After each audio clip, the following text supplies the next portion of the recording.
My name is Milo Fitch. On the first Saturday of the wedding season, I had $11 to my name. I was at a stranger's wedding in a rented suit, being paid $90 to be somebody's boyfriend. The man with two fingers in my top pocket was taking that 90 back out of it. He did it slowly, at the head table, in front of every person seated there. He called it a handling levy. Junie Alvarado had hired me that morning, and was the only person in that room who knew it. She did not blink. She told her aunt the boiler people took a levy too, and her aunt said that sounded about right. My grandmother's room at the Marigold lapses on the last day of the season. $1,100. The 90 going into that man's jacket was the first of it. His name is Desmond Pike. He owns Perfect Gentleman, and Perfect Gentleman holds the companion desk at that hall. Money paid at his door before the ink is dry is his to handle, he said, by the romance protocol. 3 women stood across the table with money in their hands, and none of them put it away when Pike arrived. I had been at that wedding 4 hours. In that time, I had carried tea, free to jam tap, and learned 19 names. Cordelia Ashgrove got there first. Her heels stop before she speaks, which is the order she does everything in. $150, she said, for the following Saturday, and she said it to my caller. Ro Okonkwo was moving before Cordy finished. $300, she said. She counts under her breath while she decides things, and I could hear her doing it. The third had been introduced to me as Peony. She had a bicycle helmet under her chair at a wedding she arrived at in a car. $400, she said, quietly, because she says everything quietly. Cordy did not climb. $700, she said, and nobody went past it. She had not looked at my face once all evening. Pike folded my 90 into his jacket and told the 3 of them his desk would be handling their deposits as well. Handling.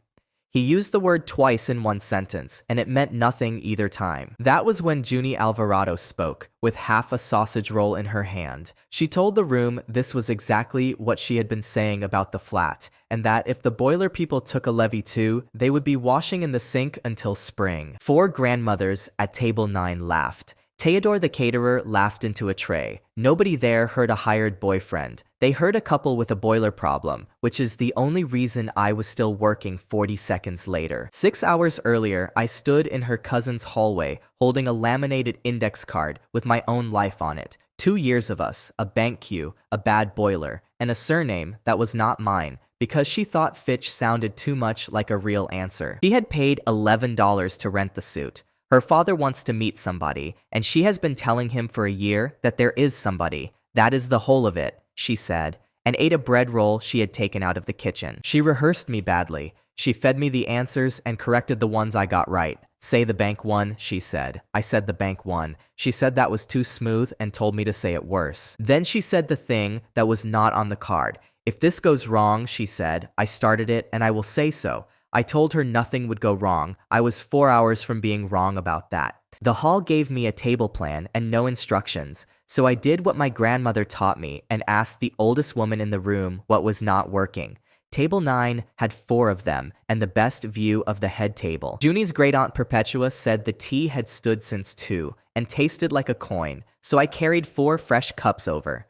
She told the table I had been sent by somebody sensible. The gift table lock had jammed with the envelopes shut inside it. I got it open with a butter knife and the flat of my thumb. Perpetua announced that to everybody within reach, and 2 tables away, Cordelia Ashgrove put her fork down. The service kitchen had a tap the staff had been carrying water around all afternoon. Evo, the hall's tap and fuse man, was at another hall and not coming. I shut the water off and cleared the aerator. Theodore watched me do it and said nothing for a while. Then he asked whether I was working the season.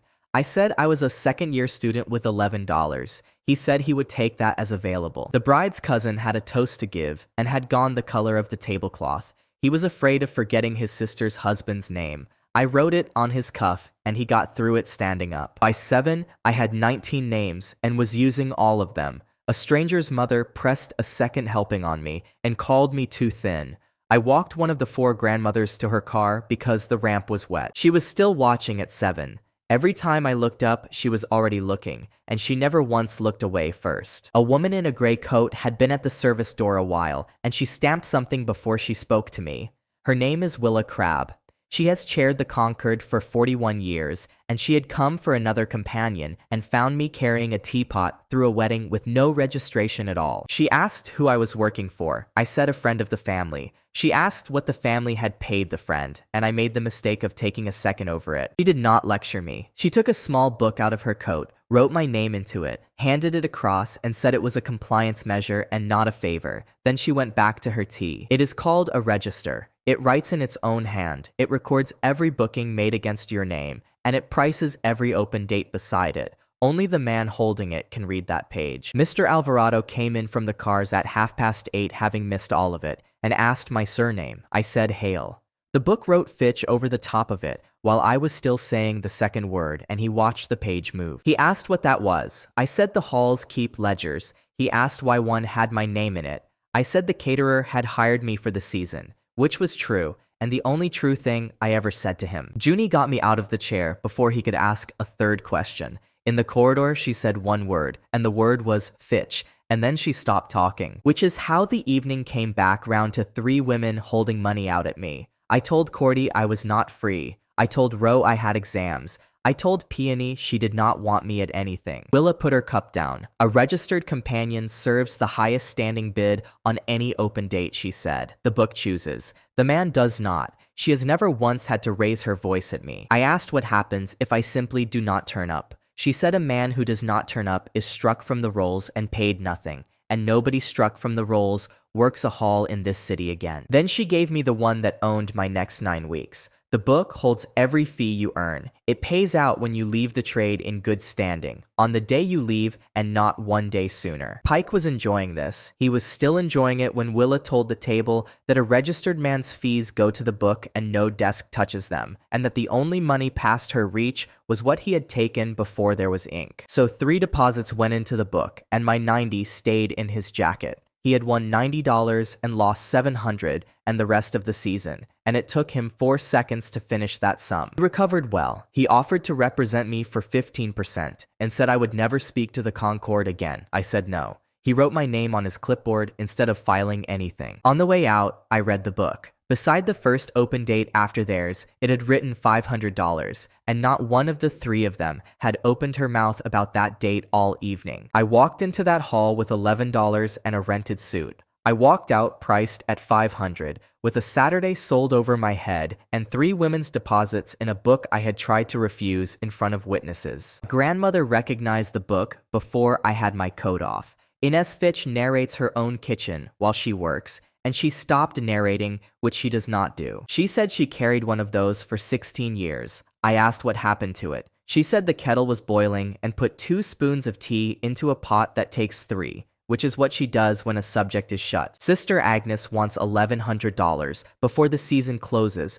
or the room goes to the next name on her list. Inez does not call it 1,100, she calls it 9 weeks. So I did the arithmetic out loud at her table because I wanted her to hear it. Work the season, leave in good standing on the last day, collect what the book has been holding, walk it to Sister Agnes that afternoon. She said that sounded like a plan built by a man who had never met a Tuesday.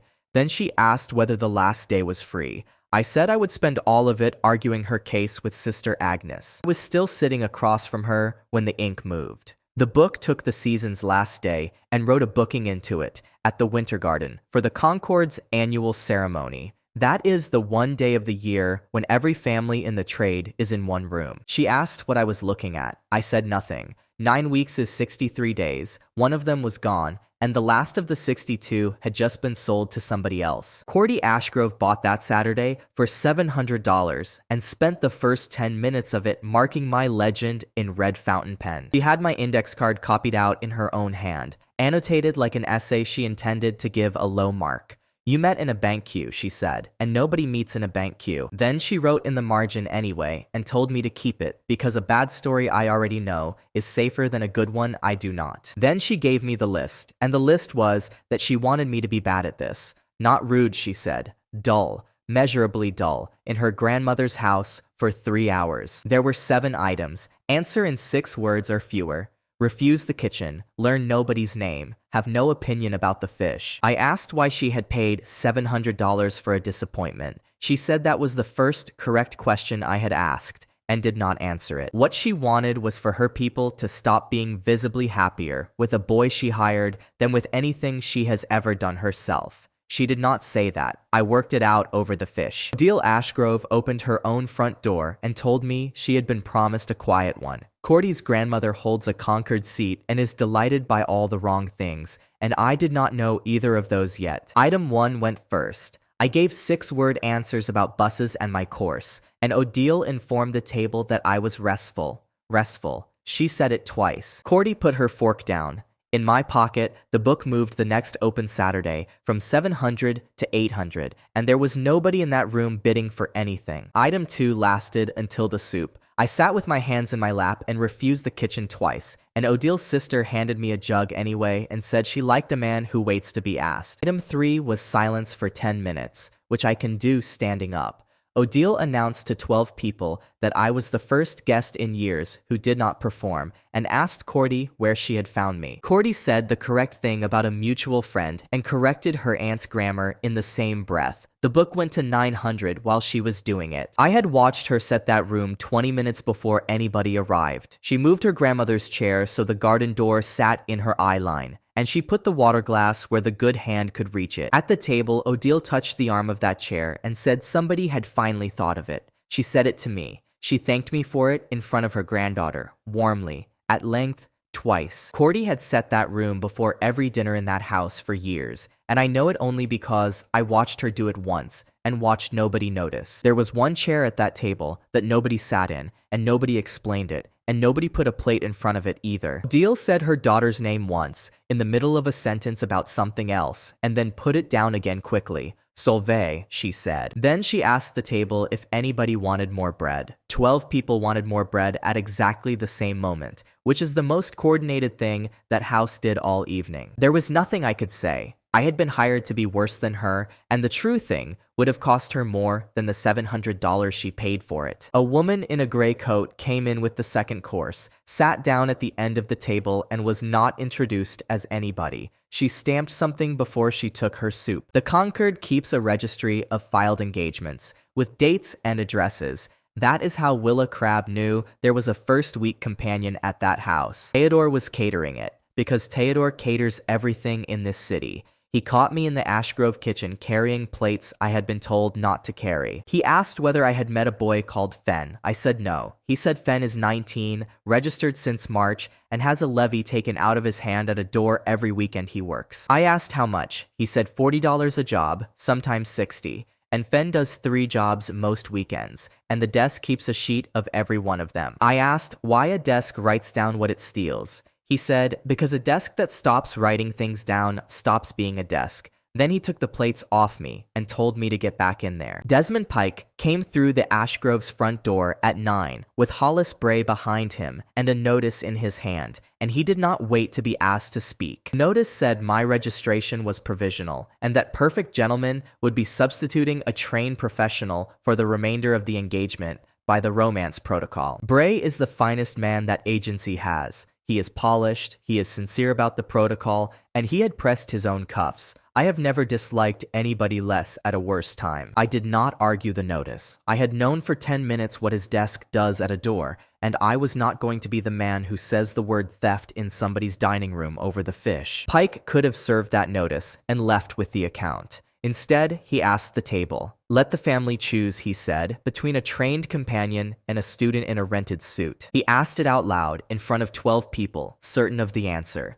He had come in past the far end of that table without once looking down it, and the woman in the gray coat sitting at it chairs the Concord. I did not campaign. I asked Odile what she wanted done. She said the fish had gone cold at the far end, and her sister could not reach the water. So I moved the water, took 2 plates back to the kitchen, and brought them out hot, and set her cup down with the handle turned to the hand she actually uses. Bray began by handing round his own card and giving the table his name. In this trade, the house names the companion, and the companion never names himself. It is the first thing my grandmother ever taught me, and the oldest discourtesy there is. Willa Crabbe looked up from her soup and did not say anything. Bray gave his name a second time, in case the far end had missed it. Odile put down her spoon and asked Pike how long her family had held an account with his agency. 17 years, he said, and he said it proudly. Then she canceled it. at her own table out loud in front of her guests, and she gave her reason, which was that she had asked for the water to be moved, and one of the two men in the room had moved it. She added that she had not been asked which she preferred. She had been told which she preferred by a man who walked into her house and announced himself. Then she asked for the fish to come round again. Pike had asked the question. He walked into that dining room with a 17-year account and out of it with none, and Theodore heard him tell Odile on the step that she would regret the standard. Willa took a stamp and an ink pad out of her coat and pressed the back of my book while I was still clearing plates. She did not congratulate me. She said it was for conduct, and that conduct is the only thing she stamps. 1 seal out of 7. There are 7 seats on the Concord and therefore 7 seals, and a companion needs them the way a hall needs a license. Then she said something to Odile that was not meant for me. The Concord keeps a relief fund for retired members, attached to years served. One stubborn woman has been refusing hers for 30 years, she said, into her cup. I was carrying plates. I heard it anyway, and I put it away somewhere and did not take it out again for a long time. Cordy caught me at the coats. She told me I had disobeyed 6 items out of 7, that I had embarrassed her in her grandmother's house, and that my vowel in the word napkin was regional. While she was saying it, the book moved. Beside the next open Saturday, it wrote $1,000, and the only person in that hallway who could have moved it was standing in front of me insulting my vowels. She did not drop me. She raised, and she did it without saying a number out loud, and reading that gap became most of my education for the rest of the season. I walked out of that house with 1 seal, a price of $1,000, and an agency that had lost a 17-year account on a question its own owner asked. There was a woman on the pavement who had been waiting long enough to finish a cigarette. She said her name was Faye Quill, and that she writes about weddings on Sundays, and that readers deserve a proper season. She asked whether I was enjoying mine. Then she asked, friendly as anything, how a second-year student affords a suit like that. I told her it was rented. She wrote that down. 55 days left, and a columnist had just got the first true answer anybody had out of me all week. Peony outbid Cordy at $2,000 for a Sunday christening, and then made me learn a route to it. Not the address, a route, 2 buses, a change she had timed, and a walk-in from the far side of the churchyard so that we would arrive from different directions 7 minutes apart. She briefed me in a cafe with her hood up indoors, eating a sandwich under it. She whispers even when the nearest person is 4 tables away, which meant I had to lean in to be told about bus timetables. The code word was marmalade.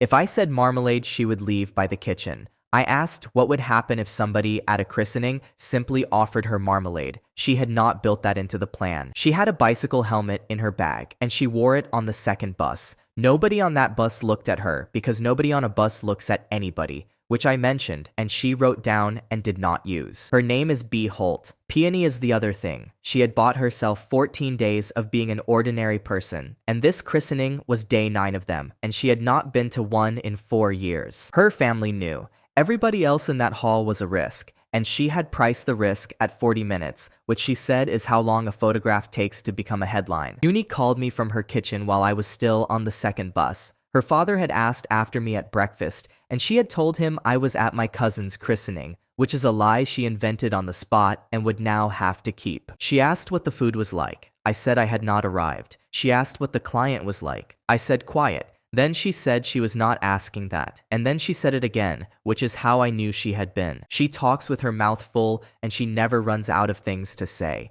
She ran out that time, and she covered it by telling me the index card needed a cousin on it now, and hung up before I could agree. The hall was a church hall with a boiler in a cupboard, and 80 people in it. B came in from the churchyard side at the timed interval, and told her aunt I had been very good about the buses. Then her manager arrived, which had not been in any briefing I was given. His name is Perch, and he negotiates for a living, and he had come to negotiate a christening. He asked B's aunt whether the family would be comfortable with an agreed form of words. He offered a controlled moment on the steps afterwards. He asked who was taking photographs, and whether they could be approved. The aunt said the priest was doing the photographs on his own telephone, and had been doing them for 30 years. Perch asked whether the priest would sign anything. She said the priest would say grace and then eat. Agildin sai al sore. It's all those people wanted was somebody to say grace. Perch spent 9 minutes explaining exposure to a woman holding a tray of sausage rolls, and she waited him out and then she handed him the tray. Otto is 7 and had been a ring bearer twice that summer and mentioned it about every 4 minutes. He climbed onto a chair in the middle of the tea to make a general announcement. He said the lady in the corner was the one from the posters at the bus station. He said it at the top of his voice. 80 people heard him, and about 60 of them laughed. Bee did not move. She had a plan for a photographer, a plan for a journalist, and a plan for a fan at the gate. She had nothing at all for a 7-year-old with a chair. So I did the only thing I know how to do, which is make a thing boring. I asked Otto which bus station. He said the big one. I said which platform, and he did not know, and I said I thought so. Then I told the table the entire route we came in on, with the change and the walk and the timings, and I told them who her aunt was married to and where they had come from and what the traffic had been. By the 3rd bus number, the room had stopped listening. A woman near the urn said her own niece got mistaken for somebody off the television once. The subject moved to the urn, which was not working properly. Bee put her hand flat on the table and left it there for a while. She told me afterwards that she had watched a story die of boredom for the first time in her working life. The urn was not the only thing broken. The boiler in that cupboard had been off since morning, and the hall was catering hot food out of 2 kettles, and nobody had said a word about it to anybody upstairs. I was still on my knees at the cupboard door when the ink moved. Bee had bought named hours, and her hours ended at 4, and beside the open ones behind them, somebody had put $400. Family I have never met, in a hall on the other side of the city, at 5. The book chooses, the man does not. I have never wanted a rule to be different so much in my life. The cake was uncut. Bee was at the top of the room with her aunt, being an ordinary person on day 9 of 14, and I was not allowed to explain the reason to anybody in that building. So I told her aunt I had to go and gave no reason, which in that house is the worst answer available. Bee said nothing at all. Otto asked me loudly why I was leaving before cake. Perch caught me at the door and told me a young man leaving early is itself a story. I said I had a bus. He asked me to go slowly and from the front, where people could see there was nothing in it. So I went slowly and from the front. 2 buses back and 1 across. 90 minutes for a family whose surname I wrote on my hand and whose grandmother wanted the chairs moved and a photograph taken of everybody at once. They asked how I knew their cousin. I said the queue at the bank. The grandmother said everybody meets at that bank, and nobody asked me a single question after that for the rest of the 90 minutes. I moved the chairs and took the photograph and got $400 I will never touch. I did the sum on the bus back, and it did not help. I got back to the church hall at 7. The tea was cold, the cake was gone, and Bee's aunt said good of you to return in the voice family's keep for that sentence. So I took my jacket off and went back to the cupboard. The boiler was a fuse and a pilot and 40 minutes of my life, and when it caught, the radiators along the far wall started ticking. The hall had been cold since noon, and nobody had mentioned it, because that is what people do. 2 women came over to stand near the radiator, and one of them told me where I had gone wrong with the urn. Bee's aunt brought me a plate she had put aside before the cake went, which is how a household takes something back. She did not say anything about it, and neither did I. Bee took the helmet off outside at 8 and did not put it back on. She sat on the church wall with her hood down for an hour in front of a bus stop in public, and nothing happened to her at all. She was extremely bored. She said so twice. She told me about her cousin's kitchen extension in full detail and asked me nothing about myself. And she said afterwards it was the best hour she had bought all year. Nobody at that bus stop wanted anything from her, she said, and she had not been in a room like that since she was 15. The photograph ran the Sunday after, cropped at the shoulder, taken from the churchyard side, printed above 800 words by Faye Quill, about a mystery young man in a good suit at a private family occasion. I found out the way everyone else did. Theodore put the page in front of me in a kitchen and stood there while I read it. The suit was rented and the caption said money, and there was no name in it and no need for one. I did not know then who had sold it. That answer took another 5 weeks to reach me, and when it came, it was smaller and sadder than the man I had built to blame. What the caption did was arithmetic. By that afternoon, every open date in my book had been repriced, and not one person had opened her mouth to bid. 2,000 at the christening, 3,100 by that evening. A cropped photograph and a caption nobody checked had done that, and the only man in the city who could see it was carrying plates. That is when I understood what the book is actually reading. It does not read what anybody offers. It reads what she would pay if you asked her properly, and print moves that the way weather moves a road. 48 days, 1 seal, and 800 words, telling every family I had lied to that I was rich. I still had $11 in my coat. Junie found the collision before I did, on her own index card, in her own kitchen, with a pencil and the back of an envelope. Ro Okonkwo had taken the 22nd at $3,400 for a family sports day at the Larkspur Rooms. The Marchetti anniversary was already in that building on that afternoon, downstairs at 900. 2 rooms, said Junie. 1 staircase, 2 families who both think you are somebody else. Release the 900 and eat it. I said the Okonkwo booking was forced and the Marchetti one was mine to keep. She said that was exactly her point. She said I had been dragged around this city for 3 weeks by a book, and that the one afternoon nobody was dragging me anywhere. I had put myself in a building twice. I told her the Marchettis had accepted me a fortnight ago, and it would be rude to drop them. She said I should try that sentence again, with the 900 taken out of it, and see whether it still stood up. It did not. I went anyway. Every other date that season had been taken off me by somebody with a better number, and that afternoon was the one I walked into on my own legs. Upstairs, I was a veterinary student. Ro had written that herself because her brother breeds dogs, and she wanted me to have something to talk to him about, and she had overestimated me. Downstairs, I was a merchant sailor. The Marchettis had asked what I did, and I had said the first thing on the card, and by then 11 of them believed it, and 2 had opinions about my ship. Ro coaches, she cannot help it. She had a whistle on a lanyard and a schedule of events on a clipboard, and she counted under her breath from the moment I arrived. Her brother Dov runs the contests, and Dov had built a relay with a sack, a spoon, and a chair in it. He introduced me to 40 people as the vet, and to his grandmother as a surprise. Nkechi Okonkwo is Ro's grandmother, and she watched me all afternoon, the way Cordy had watched me at a wedding, which by then I recognized. I lost the relay. I lost it clearly, with a sack, in front of everybody. Dov won it, said so, and then said it again at the food, and Ro blew the whistle in her own family's ear to stop him doing it a 3rd time. Lifting was worse.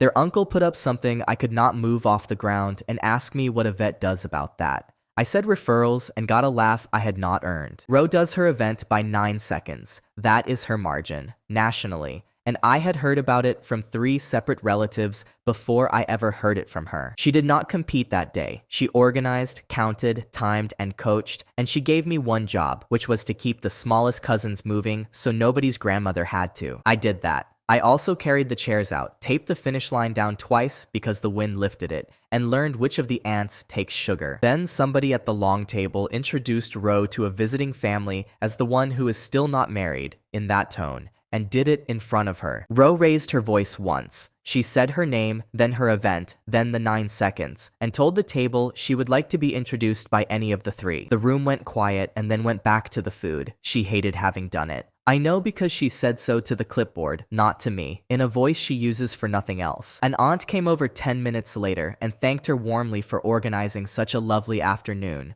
Ro said thank you. I was the only person standing close enough to watch her take it. Downstairs, the Marchetti anniversary had a cake, a folding chair against the wall, and no grandmother in it. She was not well enough to come, and everybody said so once and then stopped saying it. It went down 4 times that afternoon and up 5. Waipao was 1 day states was 5, which is 1 more staircase than a man needs on a day he is being 2 people. And by the 4th time, I had stopped inventing and started rationing. The merchant sailor took the coats, moved the cake off the radiator before anybody noticed the icing, and told 2 men about a ship in a way that let them do all the talking. The 2 families met once, on Dofos Ainohihan Sexfats, on the landing, and it lasted about half a minute. Dove came down for ice, and a Marchetti cousin came up looking for a plug socket, and both of them said my name to me at the same time. Dov told him I was very good with his father's dogs. The cousin told Dov I had been at sea with his uncle's brother-in-law.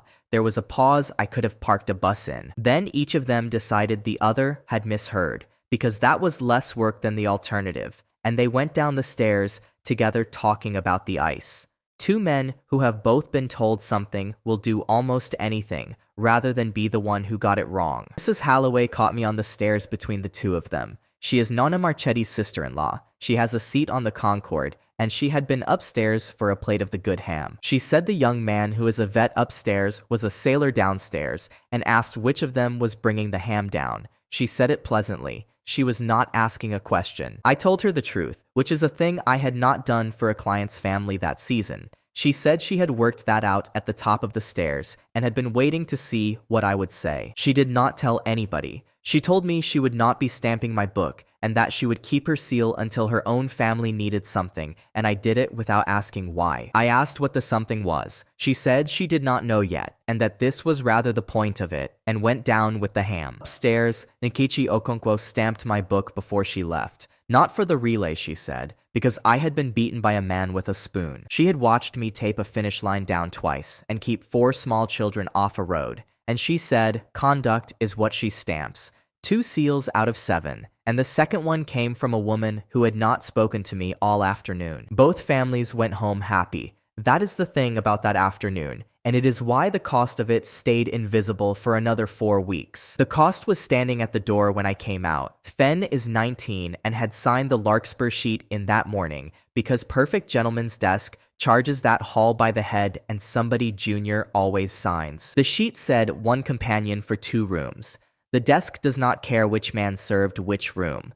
It cares that the arithmetic on its own paper does not work, and it finds the junior name. Delphine came out with the sheet, said $200, and said it to Fen while I was standing there. Fen counted it out of a jacket pocket in 5s and 10s and did not argue once. I said it was mine. Delphine said the name on the sheet was not mine. Fen said leave it, and told me the desk keeps every sheet it ever wrote in a box, going back years, and then he went to catch his bus. I stood there long enough to understand that a man had paid $200 he did not have for the one afternoon that season nobody had forced on me. At home, Inez had the tea out and rationed it at 2 spoons, and asked which of the 2 of them had fed me. I said both. She said that was the only economy in the trade. Then she told me what the Concord does with a companion who serves 2 rooms, which is nothing, because the Concord does not police desks. Desks police boys, she said, and stirred the pot. I asked her about the relief fund. I asked it badly, straight out, the way you ask a thing you have been carrying since a dining room in the 2nd week. She said the fund is for members. She said she has not been a member since before my mother was born, that it is not a gift and she is not a bill, and that we would not be having this conversation twice. Then she asked whether the season's last day was still clear. I said yes. That was the 2nd lie I had told her about that date, and the first one I had worked out in advance. The book held 3,400 and 900 more by nightfall, which took the balance to $7,400 I was not allowed to touch until day 63. 41 days. A seal held back for a favor with no name on it, a boy out $200 for my afternoon, and a building with 2 of my stories in it that anybody could walk into and ask. Sana Marchetti apologized twice before she asked me for anything, and the second apology was for the first one. She had been at her family's anniversary a week earlier, in the downstairs room, watching a merchant sailor carry coats. She had not spoken to me once that afternoon. She had gone home and written a letter about me. Her grandmother is not well and has been reading those letters since the spring. There is a boy in them who takes Sana to things and remembers names, and since the anniversary he has been at sea as well, and none of him exists. She said she had a number in her head for how long her grandmother has, and then she did not say the number, and I have never once repeated it out loud in all the time I have known her. What she wanted was a Sunday. One afternoon in a kitchen with a folding chair in it, so that her grandmother could meet the boy from the letters before there was no more meeting. Then she told me what she could pay, which was nothing. She said it in the way you say a thing you have already decided to be refused for, and she apologized again while she was saying it. I told her I would let her know, because a companion does not accept work himself. The book takes a date the moment somebody books it, and the man carries the book to wherever the ink says. That Sunday was open, and Cordy Ashgrove wanted it. I knew what she wanted it for, roughly, because Odile had telephoned to tell me her granddaughter was going to prove something about restfulness. Cordy says every figure out loud. She said this one in a hall on the Thursday, with a fitting going on around her, to nobody in particular, the way other people mention the weather. $4,200 for the Sunday. She said it in front of a dressmaker, 2 cousins, Mrs. Halloway and Hollis Bray, and then she went back to her sleeve and never filed a word of it with anybody. I said I was not coming. Cordy asked whether I understood what I was refusing. I said the number. She said no. The rule. Serving a date below its standing bid is a breach, she said. Any registered man may report it. She recited it the way she recites everything, correctly, and then she asked whether I had heard her, and I said yes. She did not raise her voice, threaten me, or report anything. She picked up her sleeve again and told the dressmaker the seam was wrong, and that is the entire extent of what Cordy Ashgrove did about it. So on the Sunday, I walked to that kitchen and left $4,200 standing in a book nobody else can read, and I knew exactly which rule I was standing on. Nonna Marchetti was in the chair with a blanket she kept pushing off, and she looked at me for about 40 seconds before she said anything at all. Then she asked me what my ship was called. I gave the name off the card. She asked what she carried and where out of, and I gave the 2 details Sana had written down for me, and Nonna let me finish both. Her husband was at sea for 19 years. She said the run I had just described would put me through a canal that has been shut since before I was born, and asked whether it had been a long swim. Sana went the color of the tablecloth. I said it took 10 minutes, which is longer than most of my legends had lasted, and Nonna said that was the fastest anybody had ever confessed in that kitchen. She wanted to know how much. I said nothing, which is what I had been paid. She said her granddaughter had negotiated that badly and should have asked for change. Then she wanted to know whether I was the young man from the newspaper, the rich one. Sana said no. Nonna said pity, and asked me to bring the tin down off the top shelf since I was tall and free. I brought the tin down. I also fixed the drawer that had not opened since Easter, moved the chair so she could see the door and not the wall, and made the tea, which she then criticized in detail. She did not mind about the lie. She said everybody who comes into that kitchen is performing something, and that the priest is the worst of them, and at least I had been sent with a story somebody had written down properly. Sana carries that folding chair everywhere. It goes on the bus, it goes to the shops, it gets unfolded in queues, and she has long stopped noticing that she is doing it. I noticed because carrying things for people was most of my season. Sana kept apologizing, and Nonna kept telling her to stop it. Between them, they got through about 9 apologies and 1 very good ham, and the afternoon went on much longer than the hour anybody had asked for. Somewhere in it, Nonna asked me why I do this. She did not mean the trade. She meant that particular Sunday, worked for nothing by a boy who clearly needed money and had been in a newspaper in a good suit. I gave her the true answer. Nobody else had it out of me all season, and she got it 3 hours after meeting me in her own kitchen, with the chair unfolded beside her. 34 days, $1,100 for a room at the Marigold that lapses on the last day of the wedding season, and a grandmother of my own who rations tea at 2 spoons and will not be a bill. Nonna said that was the first sentence anybody had said in that house all year that had a date in it.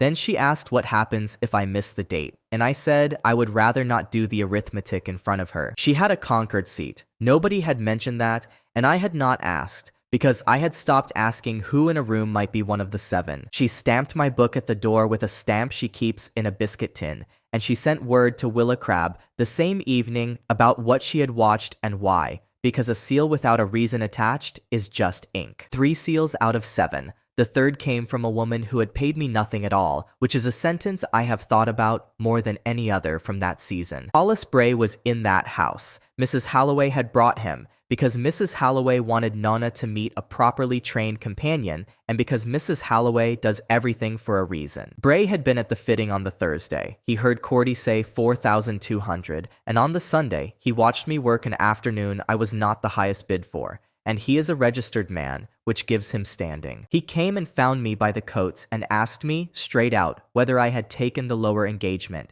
I said yes. He asked whether I understood the breach. I said yes to that as well. He said the trade only means anything if the rate means something, and that if the rate can be waived by whoever feels most strongly on a given Sunday, then all of us are just men in suits at other people's parties. He was not being cruel. He was not enjoying it. He told me to my face that he was going to report it, and then he went out to the hall telephone and did it, because the protocol requires it, and Hollis Bray believes in the protocol. That is the thing about him that took me the longest to understand. He was the only person that season who did me harm without once wanting to. Desmond Pike came to the Marchetti's door before the plates were cleared. He did not come in. He stood on the step with a filing in his hand and read the relevant lines out loud into a hallway with 14 people behind it. A registered companion who serves an open date below its standing bid commits a breach reportable by any registered man. The standing bid on the date was $4,200. The engagement served was for nothing. By the romance protocol, he said, and he said it on a step with the light behind him, to a family eating ham about a woman in a folding chair. Sana apologized to me in a hallway in front of everybody for a filing that was mine, and I told her to stop it, and she did not. Nana told Pike he had a carrying voice and asked whether he had ever considered the church. Then she told him to shut the door on his way, and he did, because there is nothing in any protocol about that. I stood in that hallway, holding a plate somebody had handed me. What had actually happened to me that afternoon was not the thing that had just been read off a step. Every date that season had been taken off me by somebody with a better number, and I had said out loud to my grandmother more than once that none of it was my fault. That Sunday I chose. I picked the lower number on purpose, in a kitchen, for a woman who could not bid, and the rule that had made me innocent all season was the rule I had just broken with both hands. Nona asked me one more thing at the door while Sana was getting her coat. She asked what I was going to do when the season ends. I did not have an answer. 34 days left, 3 seals, $4,200 standing on a Sunday nobody bought, and a filing with my name on it going in on Monday morning. The suspension was read to me on the Monday in a room with 3 chairs in it, by a clerk who had clearly read a great many of them and was not unkind about it. Suspended pending the proceeding. I could not take a booking, could not be engaged at any hall, and could not be paid on day 63, which was the only day the book was ever going to pay me. Then he read me the one I had not heard, straight through, in the flat voice of a man who has read it to a great many people. A companion who renounces his registration forfeits the entire balance the book is holding for him, and a renounced man cannot be engaged at any hall in this city again. I asked him to say it once more. He said it once more. Then he asked if I understood that both of those are one sentence, and I said I did, and I sat there understanding it for a while. Then he told me the harmless half, the way you hand somebody a sweet after an injection. There is a way back onto the roll. A family can apply for you, in writing. He said nobody had done it in his lifetime, because who in this world sits down and applies for a boy who already walked out? It was funny in that room. Both of us laughed, and I have never once been allowed to forget that I did. Same order voided the ceremony day engagement my book took in the first week. So the season's last day was mine again, and I would not be spending it arguing with Sister Agnes. I would be spending it sitting at my own hearing. Desmond Pike did not wait a day.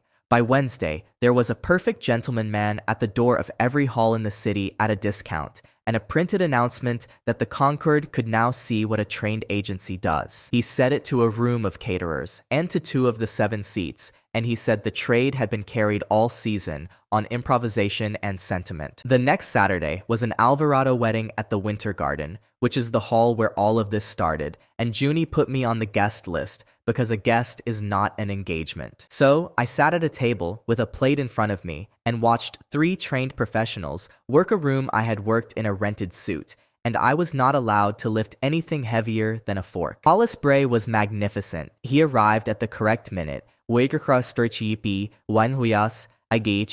the family in the correct order, and delivered a toast constructed to a numbered procedure with a beat allowed for laughter. The laughter did not come at the beat. It came 4 seconds later out of politeness, which is a different sound, and Bray heard it and adjusted nothing, because the procedure has no line for that. The second agency man was asked to take a tray of glasses through and said courteously that carrying was not within the engagement. He was correct. He had the paper. He showed her the paper. The third one corrected a grandmother's grammar, and not Cordy's grandmother either, but somebody else's at table 11, about the word whom in the middle of her own story about her husband. Nobody fixed the tap. It was the same tap in the same service kitchen, jammed the same way, and the staff were carrying water around it, exactly as they had in the first week of the season. Somebody had called Ivo. Ivo is the hall's tap and fuse man, and he was at another hall, and he was not coming, which is the same answer he gives every time, and which is the entire reason a chore ever looked like devotion. Then Perpetua Alvarado got up and carried her own tea across the room. 90 years old, both hands, all the way, past two men in good suits who had been engaged to be there. I watched her do it, and I stayed in my chair because I had a filing against me and a hearing coming, and one more breach would have finished it. Junie sat down next to me with a plate she was not eating off and looked at the same thing I was looking at. She said my name. Then she told me to get up. I told her what it would cost, and I did not soften any of it. One unpaid job in a licensed hall in front of witnesses is a breach on top of a breach, and I already had a hearing coming. She said she knew all of that, and that she had read the card she wrote about me more times than anybody alive, and that not one line on it was ever the reason people liked me. I asked her what she wanted me to do. She said, fix the tap, Milo, and stop asking permission from people who are not going to give it to you. Neither of us had ever spoken to the other in that voice. It was the first conversation we had that year, with no legend running through it, and both of us noticed at the same time, and neither of us said anything about it. So, in a hall where I was a guest, I got my jacket off, and I shut the water off, and I cleared the aerator, and I got the tap running in front of about 140 people. Then I carried the tea. Then I took Perpetua's cup out of her hands and walked her back to table 9. And then I did the names, because there were 19 of them in that room, and I still had all of them. Willa Crab was standing by the service door in her gray coat with a stamp in her pocket, and she watched every minute of it. She did not say one word to me, and she did not write anything down. That was the clearest thing I did all season, and it was also unlawful, and both of those were true at the same time. Then, the daughter of the woman at table 11, the one who had been corrected about the word whom, got up with a teapot in her hand and sacked Perfect Gentleman in the middle of the floor. She told Bray she had paid an agency to have somebody at her mother's elbow and had spent the afternoon being taught English by a stranger. She said she would take the boy who is not allowed to work. Thank you. Bray had to stand there and be told that by a woman holding a teapot in front of the room, and he did not defend himself, and he did not look away. He said he was sorry that the standard had not been met, and he meant it. 2 more families canceled during the week. I counted them afterwards on a bus, which is where I did most of my arithmetic that season. Ro Okonkwo found me the next day. She did not book anything, because there was nothing to book, and she did not mention the filing. She wanted advice about Dov. He had not spoken properly to her since the sports day, since the whistle, since she said her own name at a table, and she did not know how to open it without losing. That was the first thing Ro ever asked me that was not part of a lie,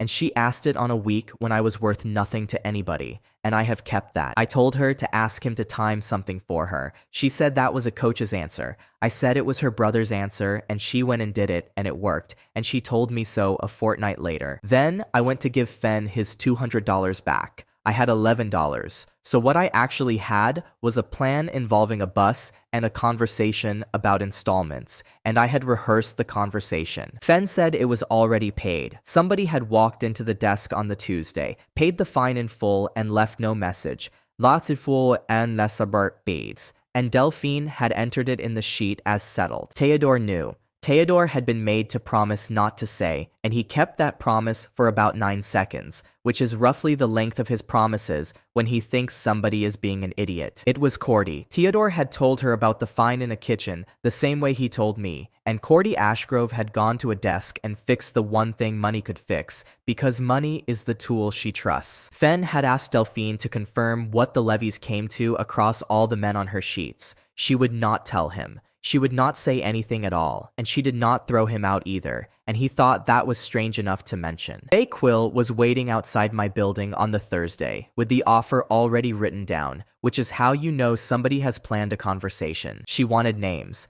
5 families, the legends I ran in each of them, what was said in those kitchens, and one line about the idol in the church hall. In exchange, she would write the column that ends the proceeding before it starts. She was not lying about that. Public belief moves the standing bids, and it moves seats on a chamber, and a Sunday about a poor boy hounded by an agency would have finished Desmond Pike inside a fortnight. She gave me 7 days. She said readers deserved the truth about that trade, and that she could spend her Sunday for me or about me, and she left that choice sitting in the air between us. Then she made it hard. She said I could keep the money, keep the room, keep my grandmother where she is, and all it costs is other people's afternoons. 3 families sacked that agency and asked for me by name in a week when I was not allowed to hold a teapot, and my own book priced me at $5,600 I could not touch. 27 days and 3 seals. Then Mrs. Holloway sent word that she would be collecting her favor, and she did not say what it was. I walked to my grandmother's room that morning with 5 names written on the back of a bus ticket and every intention of selling them before 6 o'clock. I had written the list on the Tuesday,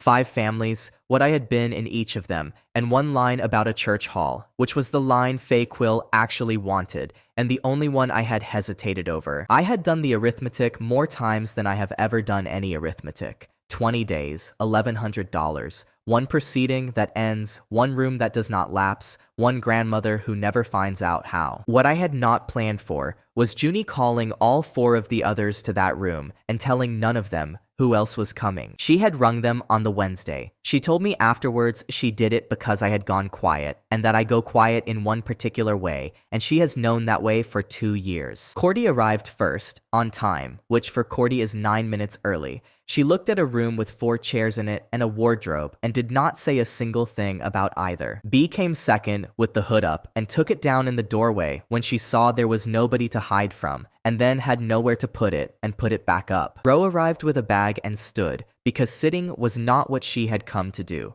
Sana came last, apologized for the time, apologized for the bus, and unfolded a chair she had carried 3 miles for a grandmother who was not there. That is 5 women in a room, with 4 chairs and 1 kettle, and my grandmother in the middle of it with the good tin open, enjoying herself more than she has enjoyed anything in a decade. Inez poured for all of them. She asked each one how she knew me. She did it in order, going round the table, and she did it slowly, and I understood in about 4 seconds exactly what was happening and could not stop it. Cordy said her family's dinner in the 2nd week. B said a christening. Rose said the sports day at the Larkspur. Sana said her mother's anniversary. And then, quietly, a Sunday. Then Rose said the word vet.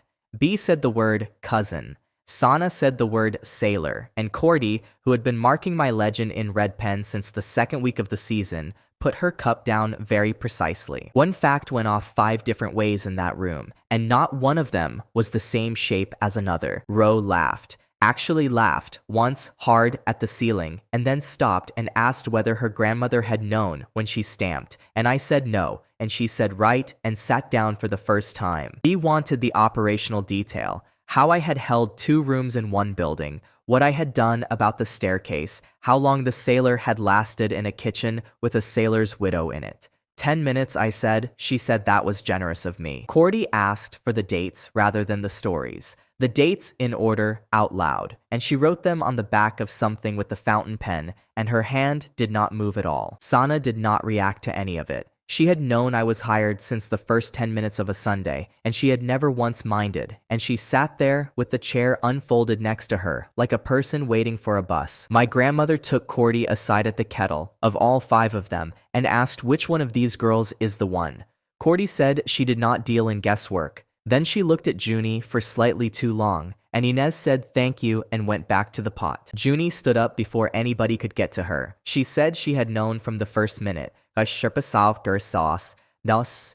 she wrote the first one in an Alstai Yolzer Saltber in a hallway, on a card, in her own hand, for $11 and a rented suit. She said she was the one who had to be forgiven, and she said it before a single person had asked for anybody to be forgiven, which is how you can tell she had been carrying it. Then she took the index card out of her bag. She had been adding to it since the first week of the season, cousins and boilers and a bank queue, and there was not 1 line left on it that was blank. She put it on the table and said she was not writing anything else on it. She did not tear it up. She put the pen down next to it, which was somehow worse to watch. Cordy cross-examined me for the last time, and she did it properly, the way she had been doing it since a dining room in the 2nd week, 1 question at a time, with no gaps in between. She asked how much the $90 had been. I said all of it. She asked whether the suit was rented. I said $11. She asked whether I had ever, at any point, told a family the truth first. Said once, in a kitchen, to a woman in a folding chair, after she caught me on a canal that had been shut since before I was born. She asked if I had liked any of them, or only been useful to them. I said both, and that I could not separate the 2 anymore,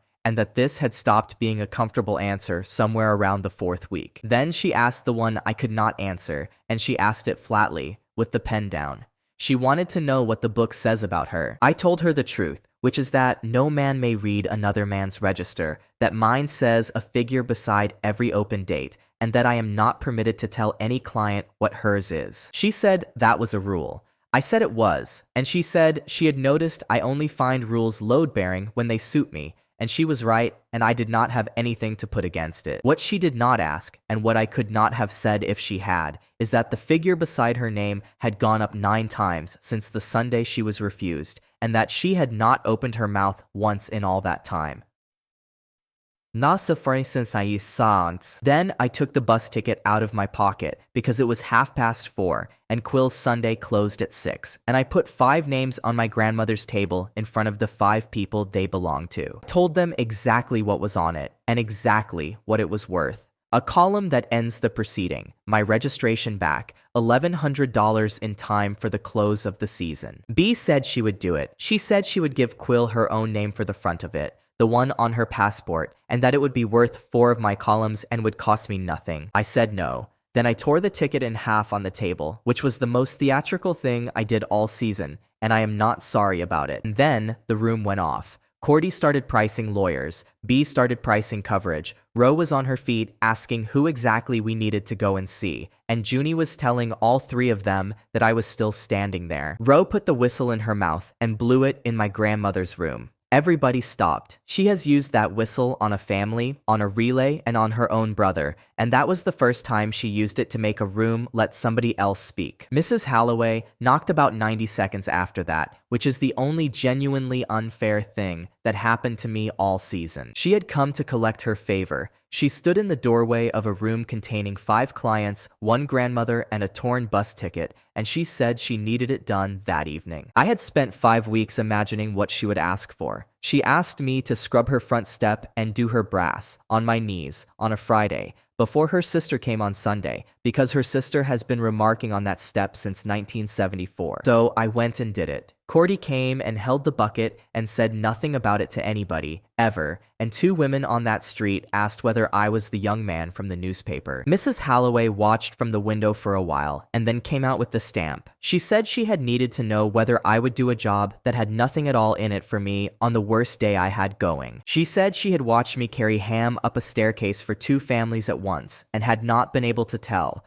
4 seals out of 7. And the 4th came off a doorstep with a scrubbing brush in my hand. When I got back, Sana was the only one still there, sitting with the chair folded, waiting for a bus she had let go twice. She said what none of the rest of them could have said, and she said it in the doorway with her coat on. She said I was the only one who ever came when there was nothing in it. Then she apologized for saying it and got on her bus, and I stood on the pavement outside my grandmother's building, doing arithmetic that no longer had anything to solve. Bill printed with what she already had. She had told me she would on the Thursday, without any heat in it at all, and she filed it on the Friday night for the Sunday paper. 20 days. My grandmother waited until the door shut, and then she asked me what I was planning to tell her when the money does not arrive. Theodore put the paper into my hands in a hall kitchen on the Sunday morning, and then stood there and made me read it in front of him. 800 words, no name in any of them. A young man in a rented suit who had spent a wedding season being 4 different people for money, and one afternoon in one building being 2 of them at once. She had the staircase, she had the ham, she had the vet and the sailor and the times of both,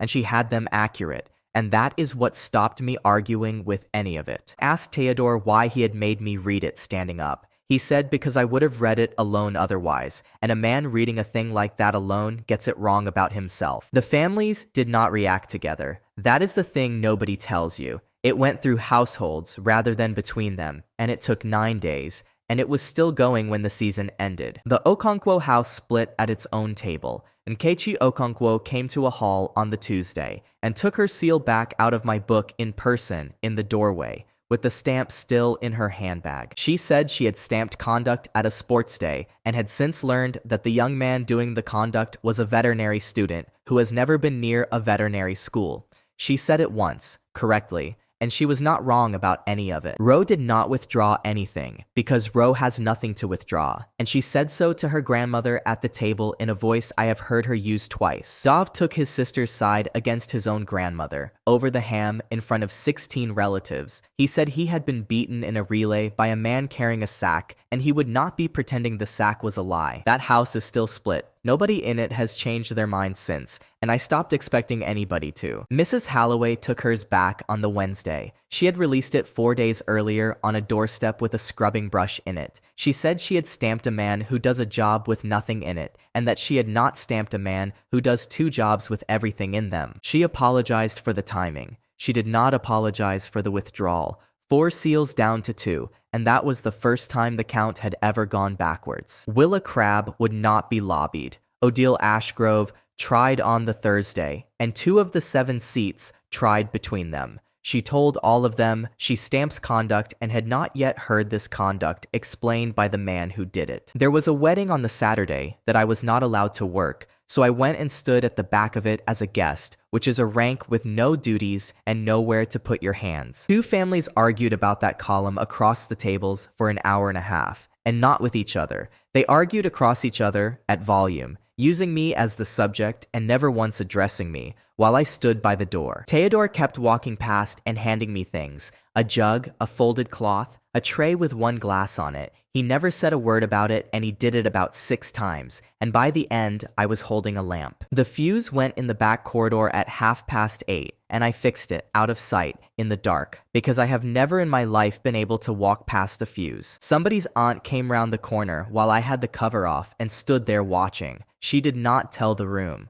She told me the light in the ladies had been going since April, and that she supposed I knew about that too. Bram found me on the Sunday after. He is the photographer who works the churchyard weddings, and he had been offered money for a second set from that afternoon at the Larkspur. Both rooms, both families. Timed. He turned it down. Then he told me he had sold the first one, the cropped one from the christening, for $110 in the spring, and he told me that to my face without being asked. I asked why he was refusing now. He said a caption that says rich is a guess, and a caption with 2 families in it is a man's whole year. Then he asked whether we were all right, and I said yes, and we were. B made her comeback announcement on the Monday, and she did it standing up in front of a room of people whose job is to write things down. She said 1 sentence about me that was true. She said she had spent an hour at a bus stop with a young man who did not want anything from her, and that it was the only hour that year she had not had to work. Perch put his hand over his face. He had prepared a paragraph about renewal, and she had gone off it entirely.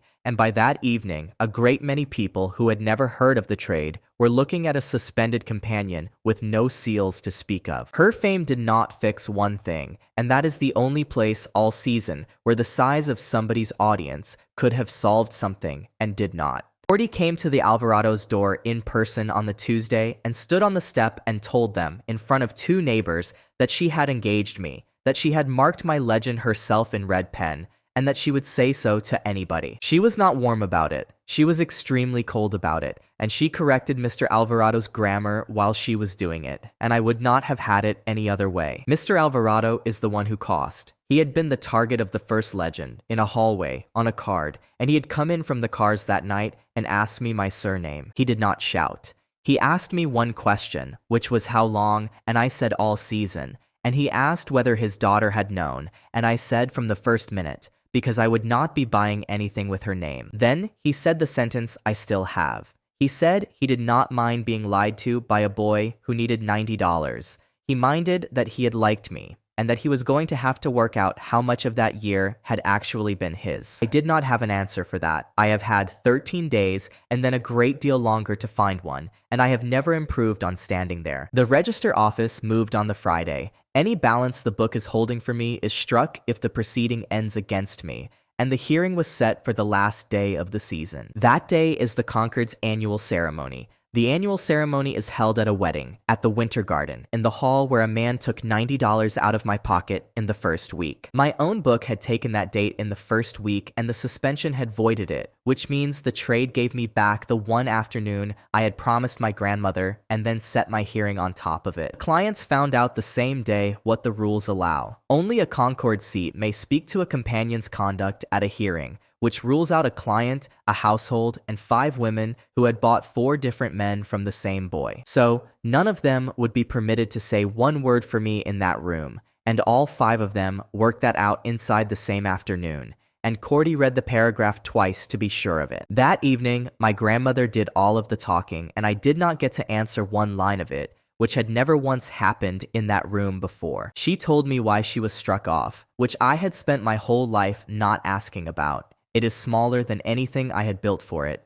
She reported her own desk man for taking money out of boys' hands at doors. Chamber of that day found for the desk. She told the chair in the room in front of everybody what she thought of a chamber that stamps conduct and then fines for a man with a sheet, and she used a word she still will not repeat to me. They struck her off that week. The book was holding $240 of hers, and she never saw a cent of it. And she was 26, and she says the worst of it was having to give the stamp back with everybody watching. She did not tell me any of that as comfort. She told me because I had a hearing coming, and she wanted me to know exactly what a chamber does when a man with paperwork stands in front of it. Then she said the one line I did not understand until much later. The relief goes on years served, she said, not on standing. Then she got up and rinsed the pot and did not say anything else about it. Willa Crabbe came to the Marigold that week on her own time. She did not lobby, she did not comfort, and she did not leave a message for me, and neither of them ever mentioned it. Sister Agnes told me months afterwards, because Sister Agnes tells everybody everything eventually.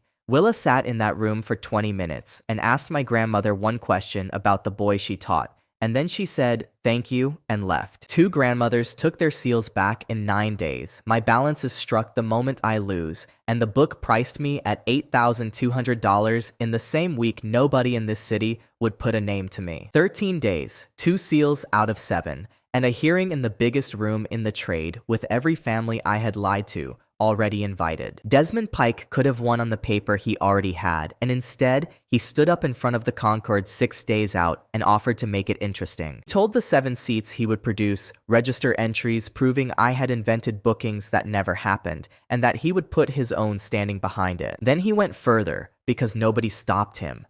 Every desk contract, perfect gentleman, holds against every hall in this city, staked on it. If the entries did not stand, the lot reverted to the Concord. Nobody asked him for that. Nobody in that room had suggested a wager of any kind. He offered it himself at length to 7 women who have buried husbands and organized the funerals. He spoke for 9 minutes. He used the tick 4 times. He told them that the trade deserved a standard and that he had come to give it one, and he said it with his hands. Odile Ashgrove asked him to go back over the contracts because she wanted to be quite sure she had heard the entire list of them. He repeated the list. She thanked him warmly and wrote it down. I was not in the room. Willa Crabbe read the wager out to me at the office on the Monday in the flattest voice she owns, and then she asked whether I had anything to say, and I said no, and she said good. That was the last week Desmond Pike was funny. I did not know that at the time. I only knew that a man had bet his entire business against a book he has never held, because he has never once been registered and has no idea what one does. Ben came to me on the Tuesday with a piece of paper and his hands shaking, which I had never seen because Fen is 19 and takes everything without complaint. Delphine had done the arithmetic. 206 companions on that agency's books, $40 taken at a door, sometimes 60, 3 jobs a weekend for the ones who work. $94,000 in one season. She had it off her own sheets, going back 3 years in the box she keeps for exactly the reason Theodore had given me in an Ash Grove kitchen in the 2nd week. Fen wanted me to use it. He said it out loud in a bus shelter. He had paid $200 for an afternoon that was mine, and he wanted somebody to be finished for it. I said no, and I want to be accurate about why. Because it was not nobility. If I took that figure into a hearing without her, the only person in the room who loses her job is the woman who wrote it down. So I went and asked her. I stood in the doorway of a bookkeeper's office at the end of a Wednesday and asked Delphine whether she would say it herself. And I told her that no was an answer and that I would not ask twice. She said she would think about it. She said her mother is in a home in the west of the city and that the fees go up in March. She said all of that in the voice people use for weather, and she did not look up from the sheet. She came back on the Thursday and said she would speak. She did not give me a reason, and I did not ask for one, and I have never asked her since. That is the thing I could not have done on my own. I could not read a room I was not in, could not outspend anybody, could not print a retraction, and could not stamp my own book. And a woman with a ledger decided on her own to walk into it. The rest of that week was 5 people trying to organize one afternoon, and it was the funniest thing that happened to me all season. Cordy chaired it. Nobody asked her to chair it. She arrived with an agenda in 3 sections and circulated it, and by the second morning, there were amendments. Ro treated it as a training camp. She had us in that room at 8, she had a schedule with warm-up on it, and she timed the sections of Cordy's agenda and reported the overrun. B planned an operation, routes to the Winter Garden, a fallback route, a second fallback, and a word we were all supposed to say if it went wrong. Nobody learned the word. She tested us on it twice. Ones eran at our side. Junie fed everybody and ignored all 3 plans completely. She made the food, put it in the middle of the table, and every single decision that afternoon got made across it while the agenda sat under a plate. Sana apologized for taking up a chair in a room where we were 4 chairs short. Then she took the minutes because nobody else was doing it, and hers were the only record any of us used afterwards. What came out of it was 1 sentence long. 4 of them would come to the ceremony as themselves rather than as clients, as 4 women who would be in the room and visible, and that was all any of them was permitted to be. Sana had nothing to come as. She is not a family with an account. She has never bid, and she had no standing in that hall of any kind. And she said so first so that nobody else would have to. B canceled an appearance to be there. She told Perch why, in front of 2 people who write things down, and he asked her to reconsider, and she did not. Then she left the bicycle helmet at my door. No note. She had worn that thing on 2 buses in the spring because she thought it made her invisible, and she left it on a step and never mentioned it again. Cordy wrote me a reference. In the fountain pen she had used to mark my legend in red in the 2nd week of the season, on her own paper, in her own hand, and she gave it to me without any commentary at all. She also bought a place at that ceremony for Sana, and had a chair put in it for Nona Marchetti, and she told nobody, and I only know because Sister Agnes knows the woman who runs the Winter Garden door. That is the first thing Cordelia Ashgrove ever did unasked, for somebody who was not herself, and she did it for the 1 person in that room who could never pay her back for it. Dove Okonkwo brought the entire contest crowd, 40 people off a family sports day in coats who had all been beaten in a relay by a man with a sack and thought that gave them a stake. No she in for sides. Odile Ashgrove spent 3 days on a seat that had never stamped me, and it was not a friendly one. It had turned me down in the 4th week for being a student. She got the signature on the Friday. The 2 withdrawn seals stayed withdrawn because Odile does not ask anybody to change her mind about conduct. 2 seals up to 3, 6 days out. Then Willa explained the last thing, and it is the piece of that trade I have never once made anybody understand from outside it. The annual ceremony, the Concord reads every registered companion's filed bid aloud, in order, as the trade's valuation of him for the year. A man under proceeding is read out first, before anything else happens. The filed bid is the public one, what a client says out loud and files with the chamber, which anybody may read. It is not the figure in my pocket, and it never has been. 4 women who were barred from speaking a single word for me worked out inside one afternoon that there was 1 sentence the institution would let them say, and that it was a number. Cordy filed, then B filed, then Ro filed, and none of them was bidding because there was nothing to buy.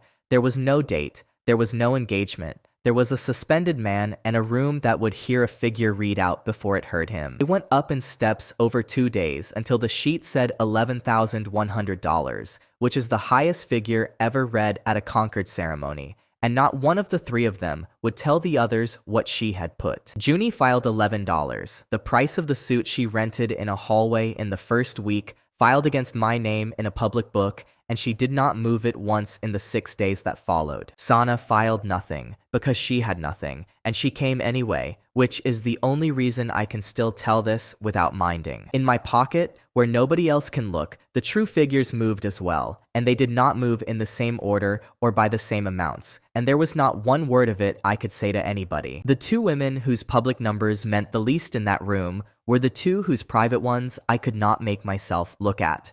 I looked once. I have not talked about it since, and I am not going to now. Then the trap shut, and it shut in one move. To speak at my own hearing, I have to be a registered companion on the day, because the chamber does not hear men who are not in the trade. Which means the only way to say a word in that room is to still be owned by the book when I walk into it, and to go on being owned by it every day afterwards, on any date anybody with a number wants. 6 days. An enemy who had staked his own standing and every desk in the city on entries in a book he has never held, a bookkeeper who had agreed to speak for herself, and a price of $11,100 that nobody was ever going to pay. The Concord reads a man under proceeding first, before the toasts, before anything, and the clerk read my filed figure into that hall before I had said one word in my own defense. $11,100 in front of 400 people at a wedding at the Winter Garden, and then the next name on the sheet, which was a boy filed at 90. Bakewell sat at the end of the top table with a notebook, by arrangement, because Willa Crabbe had decided the trade would be written about accurately, or not at all. Desmond Pike went first, and he went at maximum height.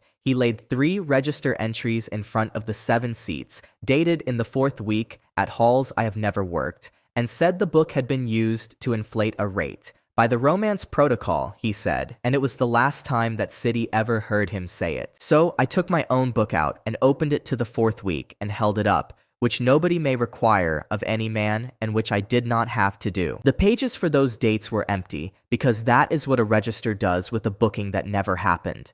The same book had been silently correcting my surname since the first night of the season, and I never once explained that to anybody. Willa Crabbe said the absence out loud from where she sat without touching the book. 3 dates. Nothing entered against any of them. She said it in the voice she uses for the weather. Then it came apart from the inside while Pike was still standing there with a hand on his own paper. Delphine spoke for herself. She gave her name and her job, and said the desk takes $40 a job out of a companion's hand before the ink is dry, sometimes $60. Fenn put the larkspur sheets on the table. 2 rooms, 1 companion logged, $200 fined off a 19-year-old at a door, in a box with 3 years of the same in it. Hollis Brace stood up and said the protocol he had defended at every hall in this city for 6 years was a fee collection scheme with manners on it, that he had believed in it, and that this was worse. Then he resigned on his feet and handed his card to the chair rather than to Pike. Pike asked how a bookkeeper could know what was on her own sheets. Nobody answered him. Then he said the sheets were her work and her responsibility, which is the sound a man makes at the moment he stops being dangerous. Then he called Willa Madam Chair, twice, having called her Willa for a decade, and every woman on that chamber heard him do it. He had staked his own standing and every contract his agency held on his own idea in front of the 7 women whose good opinion he had been courting since before I was born. The contracts reverted to the Concord's registry that afternoon. The license he had chased all season went to the people he had been performing for, handed over by a rule book, which is the only thing he ever truly worshipped. The chamber was ready to rule for me. I could see it. Willa had the stamp out and Odile was already turning to the seat on her left. So I stopped it, because a ruling would have made me a man who was found not to have done anything, and I had done nearly all of it. I told them all of it with my own face and my own name. Milo Fitch, 2nd year, $11 at the start of the season, and a suit somebody else rented for me. Every legend, the vet, the sailor, the cousin, the boy from the bank queue, 5 families, the fees each of them paid, the 2 rooms in 1 building on the same afternoon, and the $90 that started it, which I never saw. I did the first one last, because Mr. Alvarado was in the room, and I was not going to let him hear it from the middle of a list. I told 400 people that I had been paid $90 to stand in his hallway and lie to him about who I was. He stood up. The room went quiet in the way rooms do when everybody realizes at once that they are about to watch something private. He said he had spent 13 days on the question of how much of that year had been real. He said he had got about 9 months of it and that the rest he would be a while on. Then he said that his daughter had told him the truth before I did, and then sat down. That was not forgiveness, and it was not a dismissal, and I have stopped trying to make it into either. Junie's whole legend ended in the room where it started, spoken by the man it was built for. Then the grandmothers testified, and not one of them testified about my character, because Willa Crabbe does not accept it. Perpetua Alvarado said 4 cups of tea on the opening Saturday of the season, and a gift table lock opened with a butter knife, and she said it as if reading a shopping list. Nkechi Okonkwo took her seal out of her handbag and stamped my book a second time, and said she was stamping a finish line taped down twice, and 4 small children kept off a road, and not the veterinary school. Mrs. Holloway said a front step and a set of brass on the Friday evening. A young man lost everything he had, and did not mention it once while he was scrubbing. Nonna Marchetti, in a chair Cordy Ashgrove had put there, said one Sunday, "No fee. And one canal shut since before the boy was born." Faye Quill wrote all of it down accurately, because an invented Sunday in that hall would have finished her with the only readers she has. The 2 withdrawn seals came back, and the 2 seats that had never stamped me stamped during the testimony. The second was the Alvarado seat, so the first lie I ever told closed at the minute I confessed it. 7 out of 7, in the back of a book I was about to destroy. Then 3 women said their own endings, and not one of them said anything about me. Cordy Ashgrove told her family, out loud at a table, that she has set that room and moved her grandmother's chair for every dinner in that house for 15 years, and would like to be thanked once. Ro Okonkwo told her own table to stop introducing her as unmarried, without the whistle, in her own voice at conversational volume, and Dov said good and passed the plate. 9-year-old Saints. B. Holt stood up with no hood and no helmet and said she was done hiding in other people's weddings, and that the best hour of her year had been spent bored at a bus stop. The tap in that service kitchen was running by then, and nobody had to be told who had done that. Then I renounced my registration at a price of $11,100, which is the highest figure ever read at a ceremony, and I did it before anybody could rule anything. I tore my page out of the register in front of the room. A renounced man forfeits every fee the book is holding, and the book was holding $7,400 I had worked all season for and never touched a cent of. $1,100 of that was my grandmother's room. I paid for the thing before I found out whether I got anything at all for it. Inez Fitch stood up at the back where she had been sitting all afternoon, and she did not come forward, and she did not raise her voice. She said she was claiming the Concord Relief Fund, which attaches to years served and not to standing, and which she has refused out loud at every opportunity for 30 years. She gave 2 reasons. Charity would have made her a bill, and a thing she earned does not, and refusing it now, after what her grandson had just torn up, would make what he did worth nothing at all. She told Sister Agnes that herself, in her own words, across a room, and Sister Agnes wrote it down and said the room would be held. The hall stood up. It stood up because she allowed it and not 1 second before. On her way out, she gave her tin of tea to Willa Crabbe, who took it and said thank you, and did not say anything else. Junie Alvarado came and found me at the same table where a man had taken $90 out of my pocket in the first week of the season, and she had the index card with her. She had been writing on that card since a hallway in the first hour. Cousins, boilers, a bank queue, a surname that was not mine. Every line on it was a thing she had invented so that somebody would believe in me. She tore it in half and then in half again and put the pieces on the table between us and said she had nothing left to tell anybody about me and no money to pay me with either. Then she asked for a booking. No date, no fee, no legend, no card, and nothing filed anywhere. The first one all season with no price on it and nobody to report it to. I said yes before she finished the sentence, which she has never let me forget and which I have never once wanted her to. Nonna Marchetti was on her feet by the door at the end of it, so Sana folded the chair she has carried on every bus in this city, put it against the wall, and said out loud that she was not going to need it today. Fen is registered at a desk that does not skim, and Theodore walked him to it on the Monday, because Theodore sees everything and never sells any of it. Faye Quill was quoted that Sunday for the first time in her career for being accurate rather than quick, and she told me later she hated how much she liked it. I walked out of that hall with $11 in my coat, which is what I walked in with in the spring, and my grandmother had a room and a receipt with her own name on it. The book is not mine anymore. It wrote one last line in its own hand as it went, and for the first time since the first night of the season, it did not have to correct anything. I got to my own door at about 1 in the morning, with $11 in my pocket and no book to put anything in. There was a woman on the step. She had a leather folder under one arm, and she had been standing there long enough to have decided not to mention it. She said she was Cordy's mother. She said she had filed the application that morning,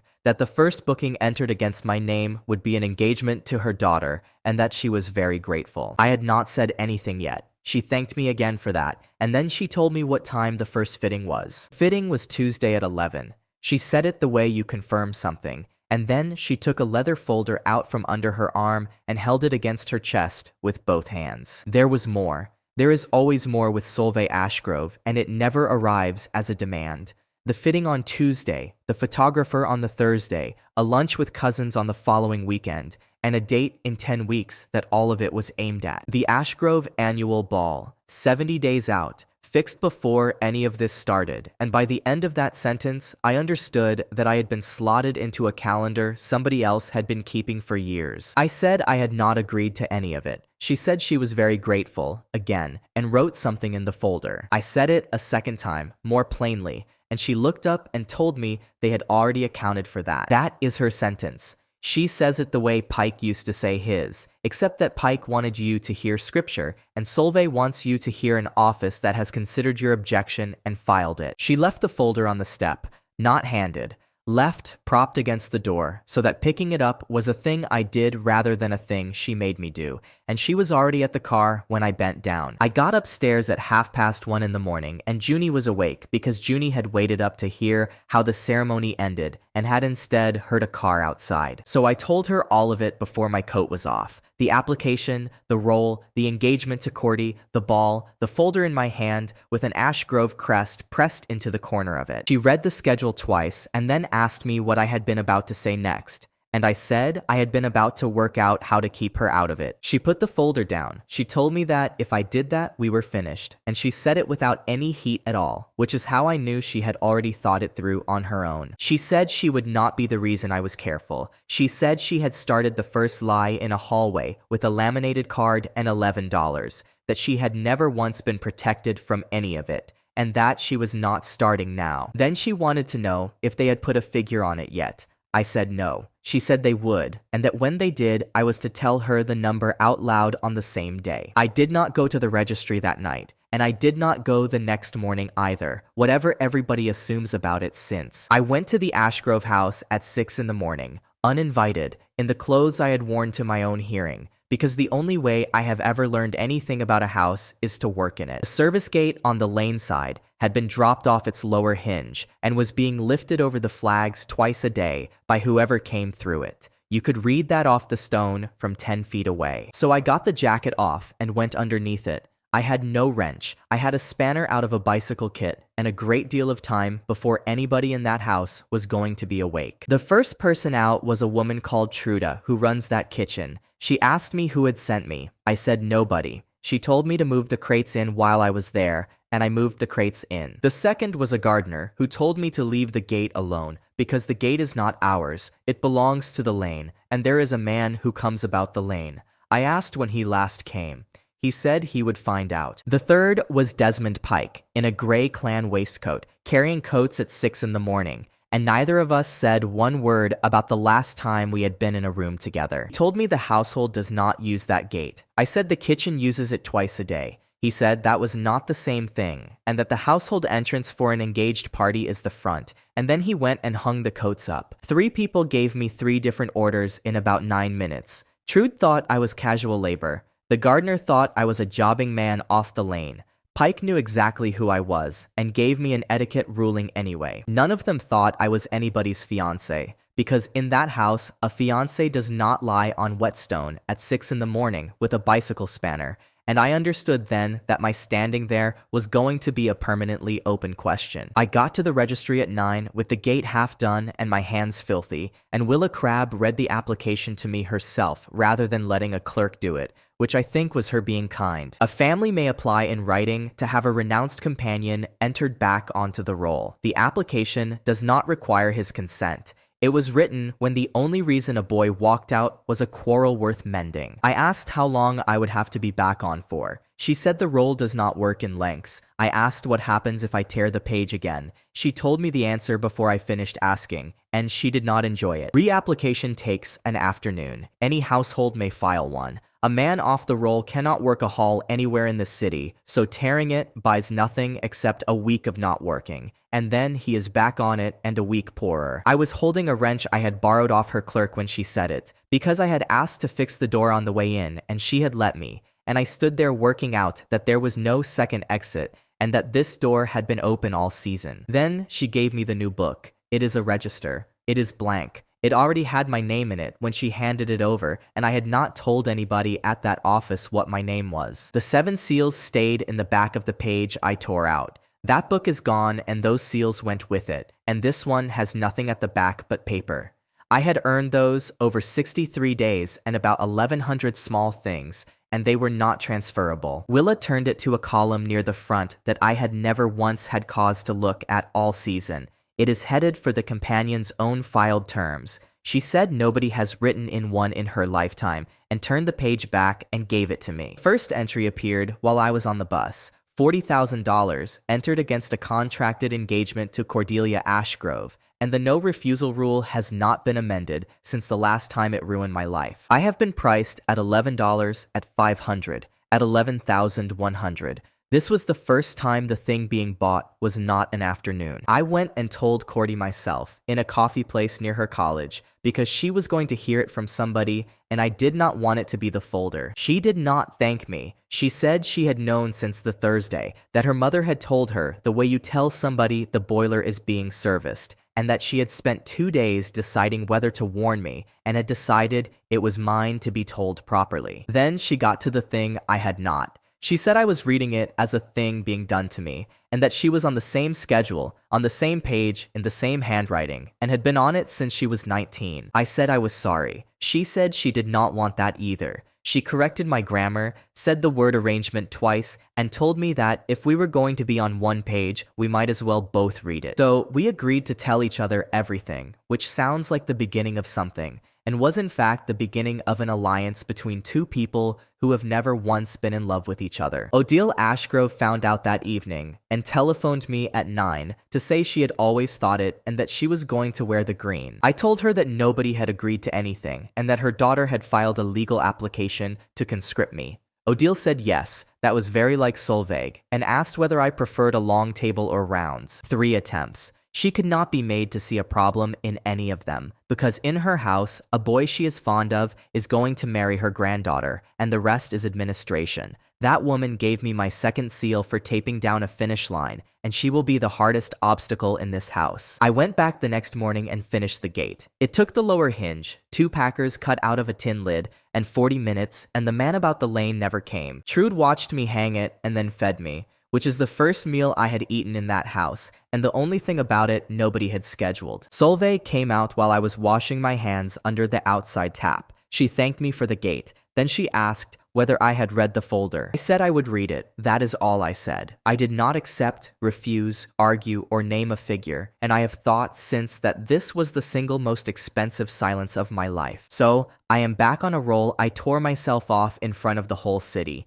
in a blank book with none of my 7 seals in it, with $40,000 entered against my name for marrying a woman I am not in love with and who is not in love with me. 70 days to that ball, a folder on my table I have not opened past the schedule, and a fitting on Tuesday at 11 that somebody has already paid for. A man came at me with a tape measure on the Tuesday and told me to stand still, and that was the most honest instruction I received in that house for 6 weeks. Inside, leg, chest, shoulder, neck. Then the same again because the first set was taken while I was arguing, and a set of numbers taken while a man is arguing is apparently no good to anybody. There was a seating chart on an easel in the next room, with my name already printed on a card at the top table between 2 cousins I had never met in a font that had been chosen. There was a rehearsal, an actual rehearsal, with a woman holding a clipboard of an engagement that no living person had agreed to, and it had a running order with times against it. The photographer came on the Thursday and was annoyed about the light. He had been booked in the spring, which is to say before I had ever set foot in that house,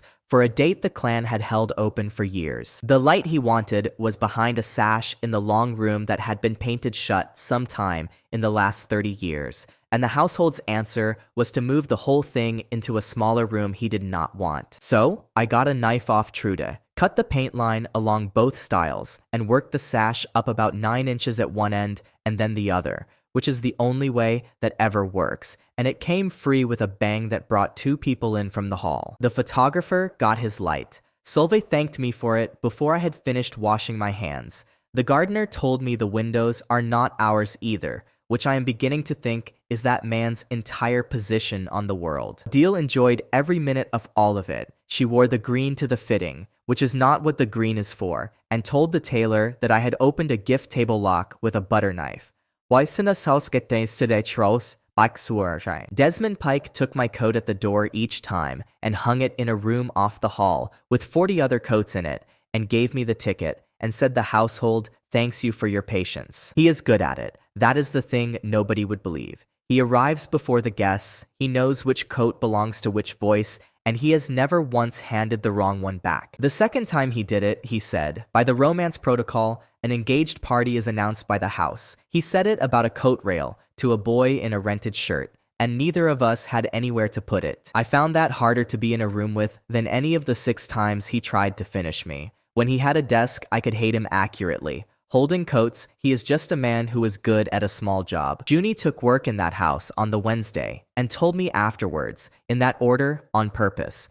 Trudy wanted somebody who could carry 4 plates. Junie carries 5 and eats off the 5th. I said the obvious thing, which was that she did not have to be in the building, and she asked me whether I would rather she heard about it from me every evening or saw it herself. Then she made the argument that ended it. She said that a woman in an apron in that house is invisible, that invisible people hear everything, and that if she is outside the building, she is exactly as involved and knows nothing. She won it on the facts, which is how she wins things. She had already spoken to Trude, and she started on the Friday, and it should be understood that she was hired for being able to carry 4 plates, rather than for anything to do with me. Aurelie Vance Ashgrove arrived at the Friday lunch, already furious, and improved every gathering she attended for the rest of the season. She is the candidate the clan lined up before me. Vance on one side, Ashgrove on the other, and a folder of her own from 2 years ago that nobody had ever formally closed. She looked at me for about 4 seconds and said, out loud to the table, that they had replaced a Vance with a boy who does not own a car. Then she asked what the figure was, and was told, and said that was insulting for entirely different reasons than everybody assumed. She keeps score aloud, not about herself, about everybody. Who has spoken to whom, who was seated where, who left early, who is owed something and has not called it in. By the end of that lunch, she had 4 cousins agreeing with her about something, and she made sure the rest of us knew the number. 4. She said it like a placing. She also worked out inside one lunch that I had not signed to anything. Nobody else at that table had thought to ask.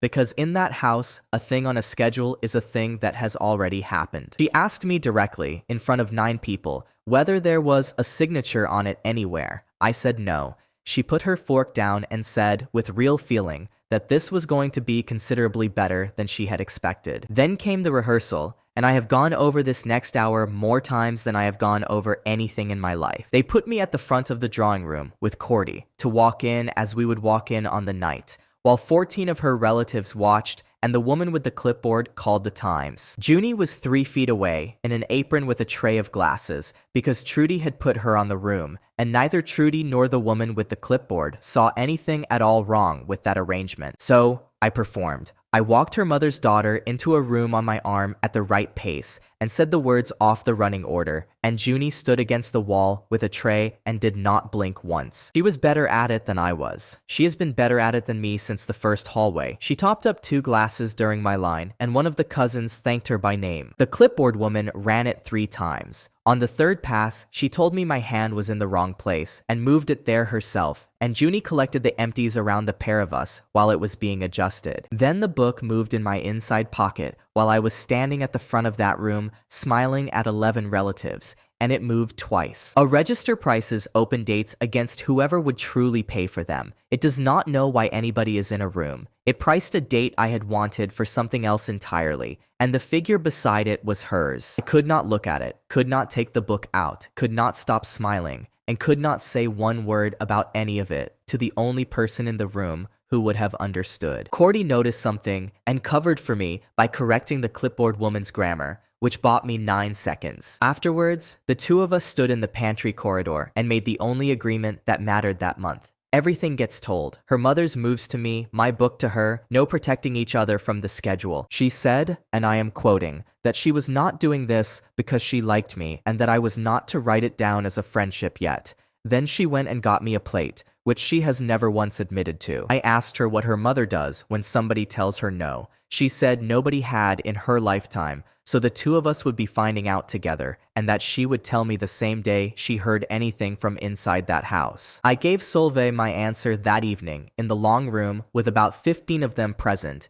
because I had decided a thing said in private is a thing that can be corrected in private. She had asked me about the folder. I said I had read it. She asked whether the terms were acceptable, and I said no, and there was a pause of the kind that room does not usually make. Then I gave her all of it. I will do the work. I will fix what is broken, carry what needs carrying, and stand where you tell me to stand on the night. I will not sign it, and I will not take the money. Free. Somebody's spoon went down.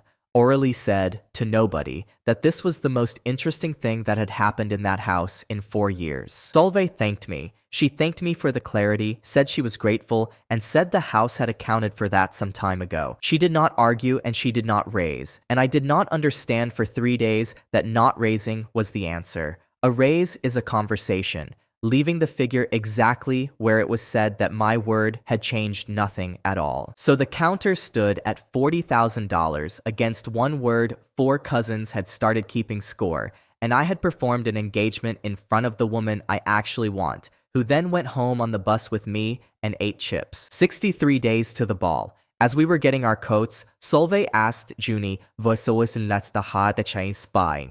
very pleasantly, whether she might stay behind for a moment. Solveig Ashgrove offered to pay for the rest of Junie's degree and a place in the family office at the end of it, and did not mention my name once in the entire conversation. Junie told me on the bus the same night, which is what she said she would do, and she told it in the order it happened rather than in the order that would have made her look best. She said the offer was good, not a trap with a bow on it, an actual offer made pleasantly with the fees named and a start date from a woman who could sign it that afternoon. Then she volunteered something I had not asked her for. She said that for about half a second she had wanted it, and that she would not be pretending otherwise to make me feel better about my own week. I said something stupid about how, of course, she did not really want it. She stopped me and said that was exactly the sort of comfort she had just told me she was not taking. What she said was that wanting it is not the problem, that anybody would want it, and that the reason she said no had nothing to do with loyalty and everything to do with what it would have cost to owe that house a thing. Then she ate my chips, which is her way of closing a subject, and told me that Trudy has a laundry cupboard with a door that catches in case I was short of ways to spend a Thursday. So I spent the Thursday on the laundry cupboard and on a radiator in the back stairs that had been cold for 2 winters, and on a first floor sash that was going the same way as the one in the long room. That corridor is where the whole thing became clear to me, because in the space of about half an hour, 4 separate people walked through it, and none of them saw the same man. Odile came past and asked whether I would look at her wireless, and then whether I had eaten in that order, because in her reading of the house, I am family, and family gets fed and asked for favors. Solveig came past 20 minutes later, thanked me for the radiator, and said the household had noticed how well I was settling in. In her reading, I am an asset that is performing above forecast. Trude's second, a man called Wilf, who has done the small repairs in that house for 9 years, came past and did not speak to me at all, and then went and asked Trude whether his hours were being cut. That one landed, and it kept landing. I had walked into a house with staff and started doing the staff's work for nothing, and there is no version of that which is not a threat to the man whose job it is. So I went and found him and asked him to show me the boiler, which I did not need, and I let him tell me about it for 20 minutes. and after that he called me by my name. Desmond Pike came past last, saw me on my knees at the radiator key, and said the household appreciates it. He said it colleague to colleague. In his reading of that house, the two of us are staffed together, and he is not wrong. The fourth reading is the one I have thought about since. Every other person in that building had to decide what I was. Pike knew from the first hour and simply put me in the same box as himself, and that was the most accurate reading anybody made all season. They gave him a real job that week. The lane gate I had rehung needed a key holder and a log of who came through it, and Solveig gave it to Pike rather than to Wilf. And Pike built a system for it. He built a good one. A board, a numbered hook for each key, a sheet, a time in, and a time out. And he had it running by the Friday, and nothing has gone missing through that gate since. Solveig thanked him for it in the hall in front of me and Wilf and two cousins. She said it plainly, by name, and said he had thought of the thing nobody else had thought of. Desmond Pike did not know what to do with his face. He said it was nothing. Then he told me a household key is the household's, by the Romance Protocol, and went off to hang up somebody's coat. I stood there and worked out that in one season, that man had gone from lifting a fee out of my top pocket to being told, apparently for the first time in his life, that he had done a good job. I did not enjoy it as much as I expected to. Willa Crabbe arrived on the Saturday with 2 of the 7 seats and a clipboard on a conduct inspection of a registered companion, because I am a registered companion again, whether either of us likes it. She walked into a drawing room containing 13 Ashgrove cousins, an aunt, orally keeping score, and a woman from the seating committee, and the 2 chambers looked at each other and did not recognize a thing. Willa asked to observe the companion at work. A cousin asked her whether she was from the caterer. One of the grandmothers said they were from the Concord, and the cousin said, "How nice," and offered her a sandwich. Then Aurélie asked, in the tone of somebody who has found a new sport, what exactly the Concord license is. Willa told her. Aurélie said that sounded like a great deal of authority for a body that stamps books, and Willa said the same could be said of a clan. Neither of them yielded an inch. The grandmothers judge what a man does when nobody is buying. The cousins judge what has been arranged. Both bodies were entirely certain the other one was a hobby. The inspection itself took 9 minutes and consisted of 2 grandmothers watching me clear a table and refill a teapot while 16 people discussed the seating for a night 10 weeks away. Willa wrote nothing down and stamped nothing, because there is nothing at the back of my new book to stamp anymore. She looked at the empty page for a moment longer than she needed to and shut it. B. Holt called me on the Sunday and started, as she always does, in the middle. There was an item moving about the engagement, and it was not a column. 3 lines and a photograph, going round the desks with a name attached that was nearly mine. She said she could kill it, or aim it. Aiming it meant her name on the story, which would make it enormous, and would make the Ashgroves the family that bought a boy, and she would have done it that afternoon. I said no. I said it too fast and for the wrong reason, which was that I have never once been able to let her spend her fame on me, and she has been putting up with that since a church hall in the spring. She let me finish. Then she told me that she was not asking my permission about the killing, because killing an item is her trade and not my decision, and she had already done it on the Friday. She said the aiming was the only piece of it that was ever mine to refuse. She had rung 2 people she owes nothing to, called in a favor on a comeback week, and it was gone before I knew it existed. Ro Okonkwo turned up on the Monday, walked past Pike into the long room, and physically removed me from a seating discussion by the arm in front of the entire committee. She had worked out from Junie that I had eaten twice in 4 days. She took me to her brother's, put a plate in front of me, and then made me hold a stopwatch for 2 hours while Dov ran repeats. She did not ask me one thing about the Ashgroves. That was the point of it, and it is the only reason I ate properly that week, and I have never told her how close I was to being no use to anybody. Solveig raised on the Tuesday. There was no conversation, no meeting, and no letter to me. The figure in my book went from $40,000 to $65,000 between one afternoon and the next. I asked her about it in the hall that evening. She said she was grateful for my patience. We have already accounted for that, she said, and asked whether I had a preference about the flowers. Aurélie's count went to 9 the same week, and she announced it at the top of a lunch like a result. 9 of 31, she said. Then she wrote it on the back of the seating plan. There is a woman in that house called Wilhelmina Ashgrove, who everybody calls Mina, who has been at every gathering since I arrived, and had not said one word to me. Somebody asked Cordy at that lunch whether she was nervous about the ball. Mina answered it. She said the ball is easy and that the paper is signed weeks before anybody dances. The table moved on the way tables do. I did not. I asked her afterwards in the passage how she knew that, and she said because she signed one 9 years ago and has been in this house ever since. So the figure reached $65,000 without a single word being exchanged about it. 9 cousins are counting, and Desmond Pike was told he had done a good job and did not know where to put his hands. 56 days. Mina said what she said in the passage and then added on her way past that she still has hers in a drawer upstairs. The Ashgroves count everything they own once a year, on one day, out loud, and I had the bad luck to be in the house for it. 240 items of silver, 14 rugs rolled and tagged, a room of pictures taken down and stood against a wall, and a printed inventory from the previous year to argue with. Pike carried the furniture. Odile labeled it. By 11 in the morning, there was a card on a Georgian side table that said card table, probably, and a card on a card table that said Odile's mother's. Aurelie followed the operation round the house scoring it. She counted the mislabels aloud, running, and she was at 14 before lunch, and about half the house had started listening for the number. I was moving pictures with Pike, because moving pictures is a 2-man job, and there were 2 men. He tells you where to hold, and he is right about it, and neither of us mentioned that this was our 3rd week of getting on. Odile labeled a hall chair as her husband's father's.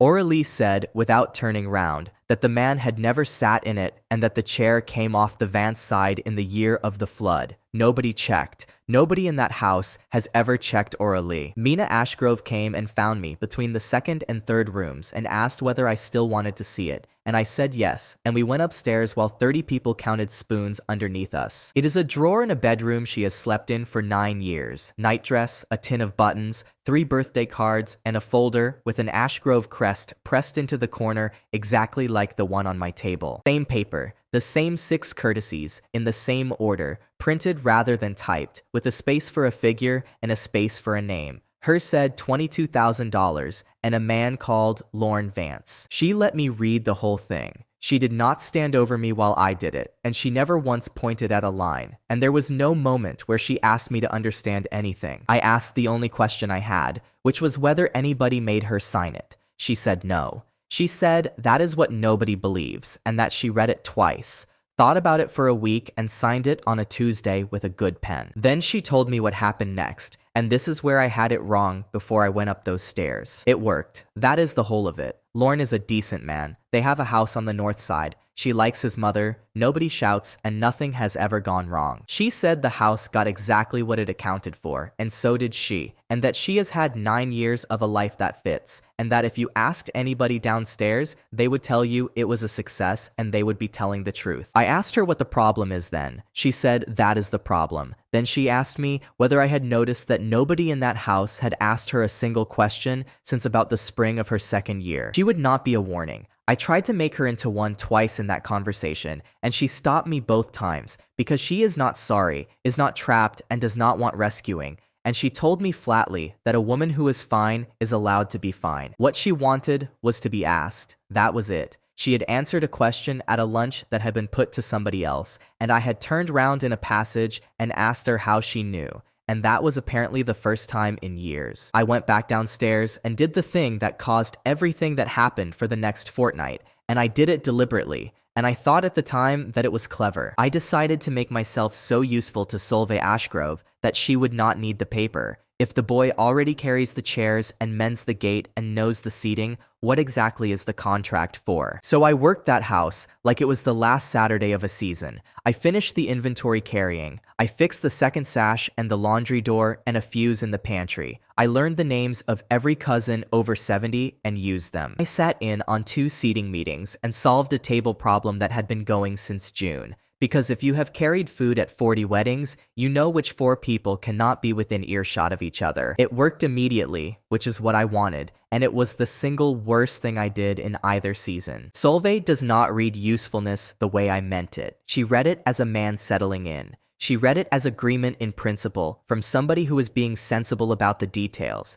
because that is what usefulness has always meant in that house. Cordy found the draft announcement on the Thursday, on a side table, under the seating plan, with a printer's proof mark on it and both of our names spelled correctly. She brought it to me at the back door and did not raise her voice once, which was worse. She asked me one question, which was what exactly I thought I had been doing all week. I said I had been trying to make the contract unnecessary. She said that was very good, and then asked me who I had told about that plan. The answer was nobody. Not her, not Junie, not one person. She said I had spent a week performing agreement to a woman who reads agreement off behavior in a house where nothing is ever said out loud, and that I had done it without telling the other name on the paper. I did not have a defense, and I did not build one. She was right about all of it, and the alliance we made in a pantry corridor had one rule in it, and I had broken the rule in the first fortnight. She said one thing at the end that I have kept. She said she had been informed of her own life on paper twice now, once by her mother and once by a boy who thought he was helping. The drafting lunch was on the Saturday, 14 of them, the proof on the table, and a general assumption in the room that the two of us were pleased. I had to sit there and be delighted. That was the entire job.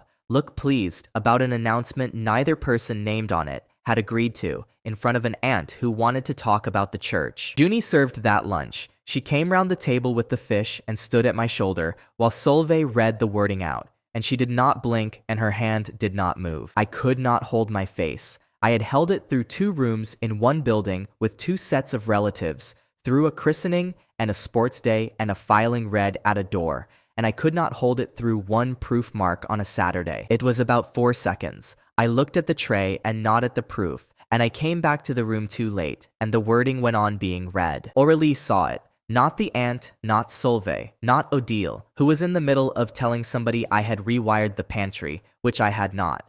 Aurélie, who keeps score, and who put her glass down and said nothing at all, which from her is enormous. 4 cousins left before the pudding, not dramatically. They finished, they made their excuses in the correct order, and they went, and everybody at that table understood exactly what had happened. They had come to a lunch about an engagement, and found a proof for an announcement of a thing that had not been agreed by either party, and the 4 of them had a view about that. Aurélie's tally went backwards, which it had never done before. 9 down to 5, announced in the hall on her way out, in the same voice she uses for everything, and the money did not move a cent. Junie and I walked to the bus, and she did not tell me it was all right, and she did not tell me it was not my fault, and she did not put her arm through mine. She asked me why I had not told her the plan either. I said, because it was not a plan, it was a habit, and she said yes, and that this is the first thing that has happened to the 2 of us that is not the fault of a book or a clan. Got the bus. We sat next to each other and did not repair it that night. And that is the first evening since the spring that neither of us was a refuge for the other. $65,000 unchanged.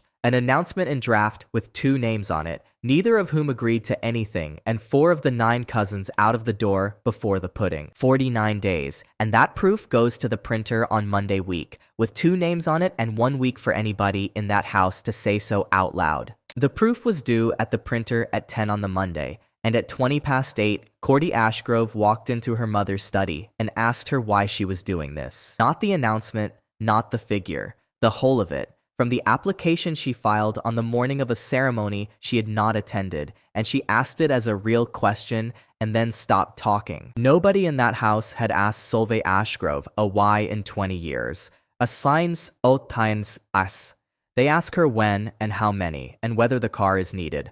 I have been in that building 6 weeks and I had not heard one. I was there because Cordy had asked me to be there, and because the study door does not shut properly, and I had been going to look at it. That is worth saying, because I have been given credit for that morning by people who were not in it. Solveig put her pen down and answered. That is the thing none of us were ready for. She did not deflect it, did not thank anybody, and did not reach for the folder. She married for love at 22, against her mother's advice, and then against her own, to a man everybody in the city found charming. She said the word charming the way other people say damp. He was unreliable in the way that costs money slowly. He is not dead, he is not a monster, and there is no story about him worth telling, and that is the whole point of him. He simply was not there, in installments, for 11 years. She was left with the house accounts, a small daughter, and a reputation for having been silly once. She said that took her most of a decade to get out from under, and that she got out from under it with paperwork. Then she said the sentence the season is built on.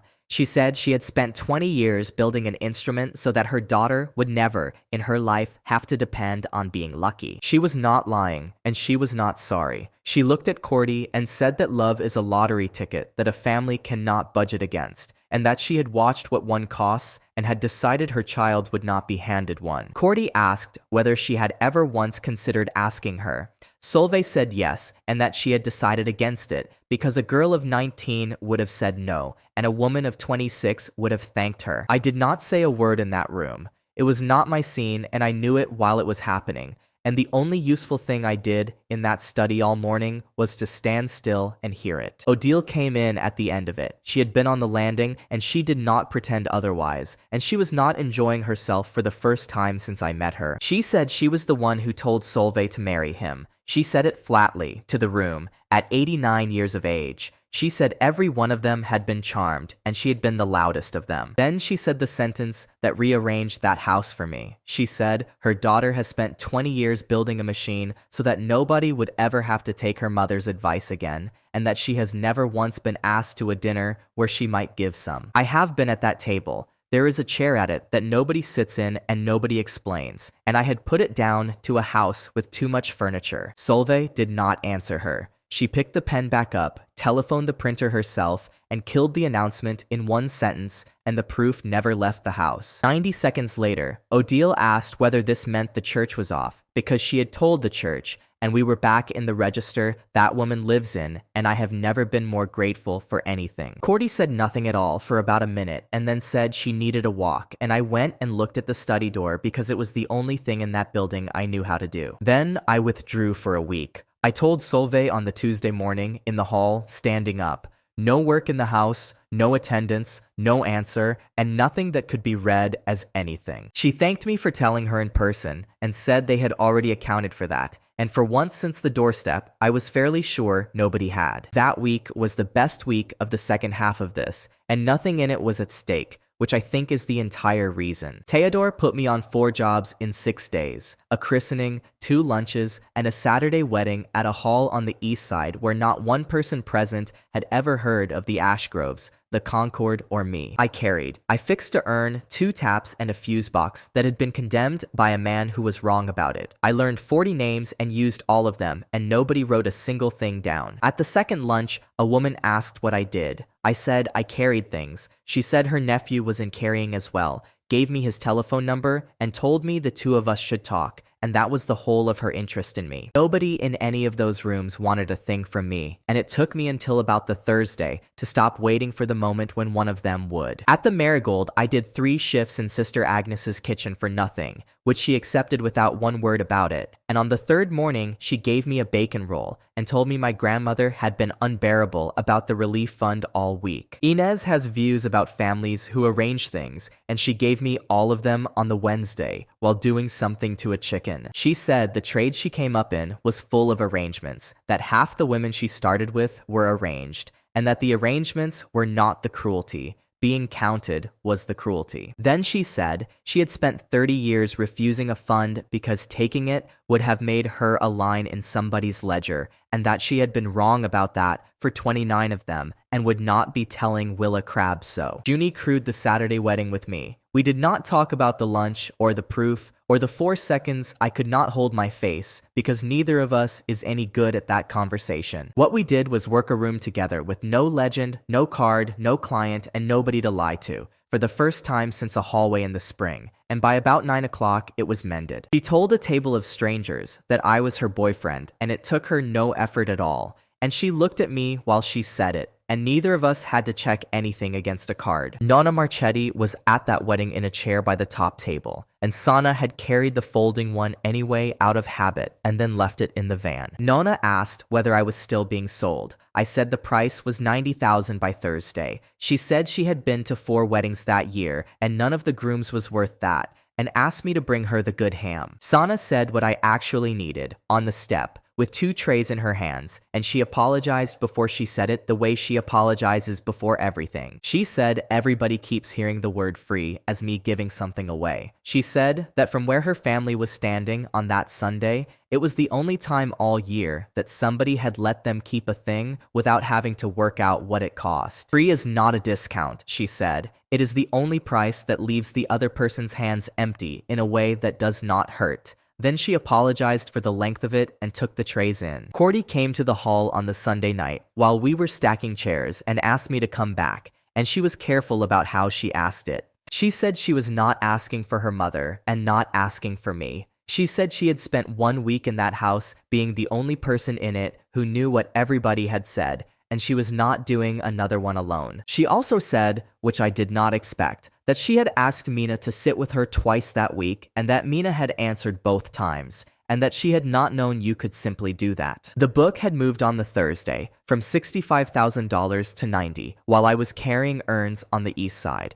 The note came on the Sunday, and it was on my table when I got home. Cream paper, her handwriting, 4 lines. She wrote that she hoped my week had been restful, that the household had missed my assistance, and that nothing in my week had gone unaccounted for. She did not ask me anything. I have thought about that note more than any other piece of paper either of these seasons put in front of me. She raised $25,000 at a man who was not in the building, because raising is the only sense that woman has, for I would like you to come back. The announcement died on a printer's doorstep on a Monday morning. The figure reached $90,000 in a note I was not there to receive, and Orally's count sat at 5 all week, because nothing happened in that house worth counting while I was gone. 42 days. I went back on the Monday at 6 in the morning, through the lane gate I had rehung on my own terms and without being asked twice, which nobody in that house has ever done. Willa Crabbe turned my book to the terms column on the Tuesday and said she was showing it to me a second time because the first time I had not been listening. It sits near the front, headed for the companion's own filed terms, opposite the column where the book writes what the trade would pay. 2 figures on 1 page, one of them written by the man himself. She said the column has been printed in every register issued in this city for longer than she has been alive, and that she has never once seen ink in it. Nobody writes in it because nobody has ever needed to. I asked whether anything filed there stands. She said it stands the way a rate stands, and that the book will not price against a man's own posted terms, and then she waited, because Willa Crabbe does not suggest things. I wrote in it that afternoon, in my own hand, on a bench outside the registry. No charge, indefinitely. Then the city spent a week arguing about what that meant, out loud, in kitchens and halls, and at 2 desks, and I heard all of it because caterers talk. Half the trade said it was undercutting, which is the breach I was suspended for in the spring, and one companion filed a complaint about it on the Thursday morning within an hour of hearing. Willa ruled on the Friday, standing in the Winter Garden service corridor, while I rehung a fire door that had been dropping onto its own frame since June. She said the breach I was suspended for in the spring was taking a bought date under its own price. Posted terms are not a bid at all. A man who files no charge is not underselling the trade. He is standing outside its pricing entirely. And the column exists precisely so that the book knows the difference. She said it once, to 2 hall managers and a companion holding a complaint form, while I held a door on my shoulder and got the second hinge in. Then she went to her meeting. That is the only ruling that has ever gone my way in either season, and I was not looking at anybody when it happened. The Ashgroves tried to pay me anyway. I will be careful about this stretch, because it is the funniest week of the second half, and every single item in it was meant kindly. An envelope in my coat pocket on the Monday. I found it on the bus, took it back that evening, and put it in Solveig's hand, and she thanked me for returning it. A second envelope on the Wednesday, in the coat again, and Pike had hung the coat, and when I asked him, he said he had been told the household settles its obligations, and that a companion is paid at the door. I made him take it back in with me. On the Thursday, there was a car, not a gift, they explained. A vehicle allocated to the household for the use of the engaged party, insured and taxed, which Orally pointed out is a gift with a longer sentence. I have no license. I said so. They took this as a scheduling matter and offered to pay for the lessons, and Odile said she would come with me and hold the wheel at the beginning. On the Friday, a scholarship appeared, and not from the Ashgroves. It came from a foundation the clan endows, applied for on my behalf by somebody who had my student number and had not asked me for it. That is the one I minded. I went and asked who had filled the form in, and it was a secretary who had been told to be helpful, and I made her withdraw it while I stood there, which was the least pleasant thing I did in that house. Then a trust, described to me at a lunch by a man with a folder, who used the phrase "for your grandmother" twice, and I put my knife down and said her name is Ines Fitch, and she has an income she earned. The last one was an accident. An invoice from Theodore for a wedding I had crewed for him in my week away was paid twice by the Ashgrove office, and the second payment was routed to me as the companion of record. I took it back myself, in cash, in an envelope, and stood in that office while the bookkeeper reversed it in the ledger. And Aurelie watched the transaction from a doorway and said afterwards that it was the most efficient thing she had ever seen anybody do to that clan. 6 instruments in 5 days. Envelope, car, scholarship, trust, invoice. They ran out, and everybody in the house watched them run out, and there was no 7th. The Concord came on the Saturday, formally, into the clan's own drawing room to inspect a registered companion who charges nothing. Willa brought 3 seats, and Odile made it 4 by simply being there and refusing to sit on the clan's side of the room, which she found hilarious, and nobody else did. 22 cousins on one side, 4 grandmothers on the other, and me in the middle with a tea urn I had brought from the kitchen because the drawing room does not have one, and the room was going to be there a while. A cousin asked the grandmothers what qualification they hold.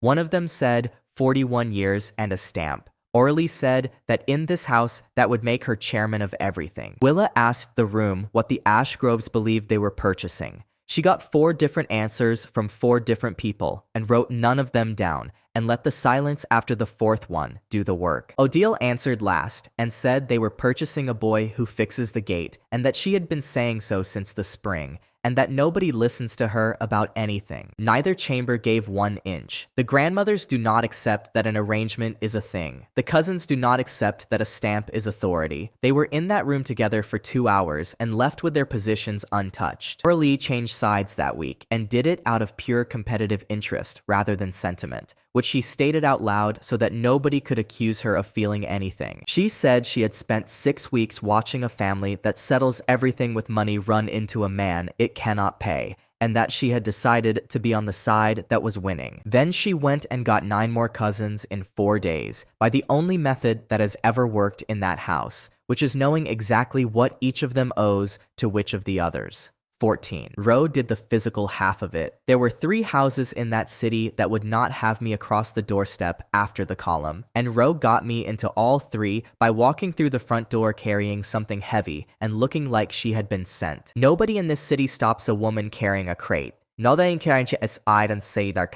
She has been doing it to buildings her whole life, and she taught me to do it in 1 afternoon. And by the end of the week, I had worked all 3 and been fed in 2 of them. Solveig could not raise. That is the whole of what happened to her that week, and it took me until the Friday to see it. $90,000 against nothing is not a gap that closes by getting bigger. She has 1 instrument, and the instrument is a number, and I had filed a page in a public book that made numbers unable to reach me. So she had to argue with words in her own drawing room in front of Mina and Aurelie and about 16 of them, and it is the first time in the season she had to do that. She said a man who takes nothing is making everybody around him a debtor, and that it was a very expensive way of being generous, and she was not entirely wrong about it either. Said that when a family pays a boy, it can tell itself it has settled with him, and that the only thing my page does is stop that being available. Then I asked her what her folder was for, if it was not for exactly that. We have already accounted for that, she said, and it did not land, and she heard that it had not landed, and so did every person in that room. Mina said from the side, answering something nobody had asked her, that she had signed hers because the figure made it look like a decision. Nobody replied to that either. No charge, indefinitely. Entered in a public book in my own handwriting and argued about by the whole trade for a week. 14 cousins counting, and a family that settles everything on paper with nothing left to write. 35 days.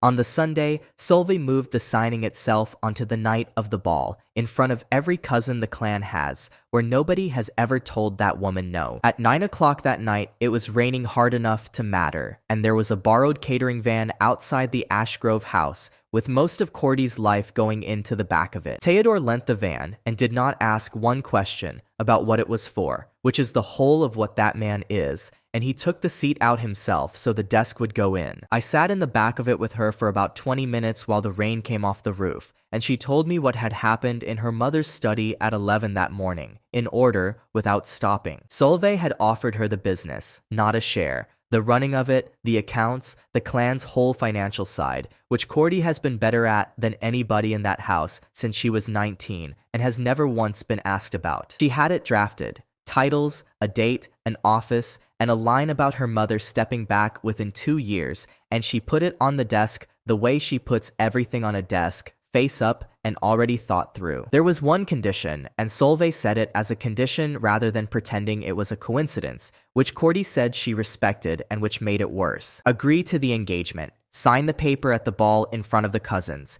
Then the business, the office, and the 2 years. Cordy said what had frightened her was that it took her 4 seconds, and that the 4 seconds were the wanting rather than the refusing. She said she had wanted that office since she was a child and had never let herself say so out loud in that house. And she refused it in one sentence, standing up. And she told me the sentence twice in the van because she wanted it said correctly. She told her mother she was not going to be handed the thing she was good at as a payment for a thing she had not chosen, and that if she took it that way, she would spend the rest of her life not knowing which of the two she had actually been given. I said something about how she had done it for the right reasons, and she stopped me before I got to the end of it. She said she needed me to hear what came next properly. She said she would have refused it if I had never existed, that this was not a stand taken on anybody's behalf, and that if I told anybody it was a favor to me, she would deny it in public. Then she said she had been rehearsing that refusal since long before a boy in a rented suit turned up at her grandmother's dinner,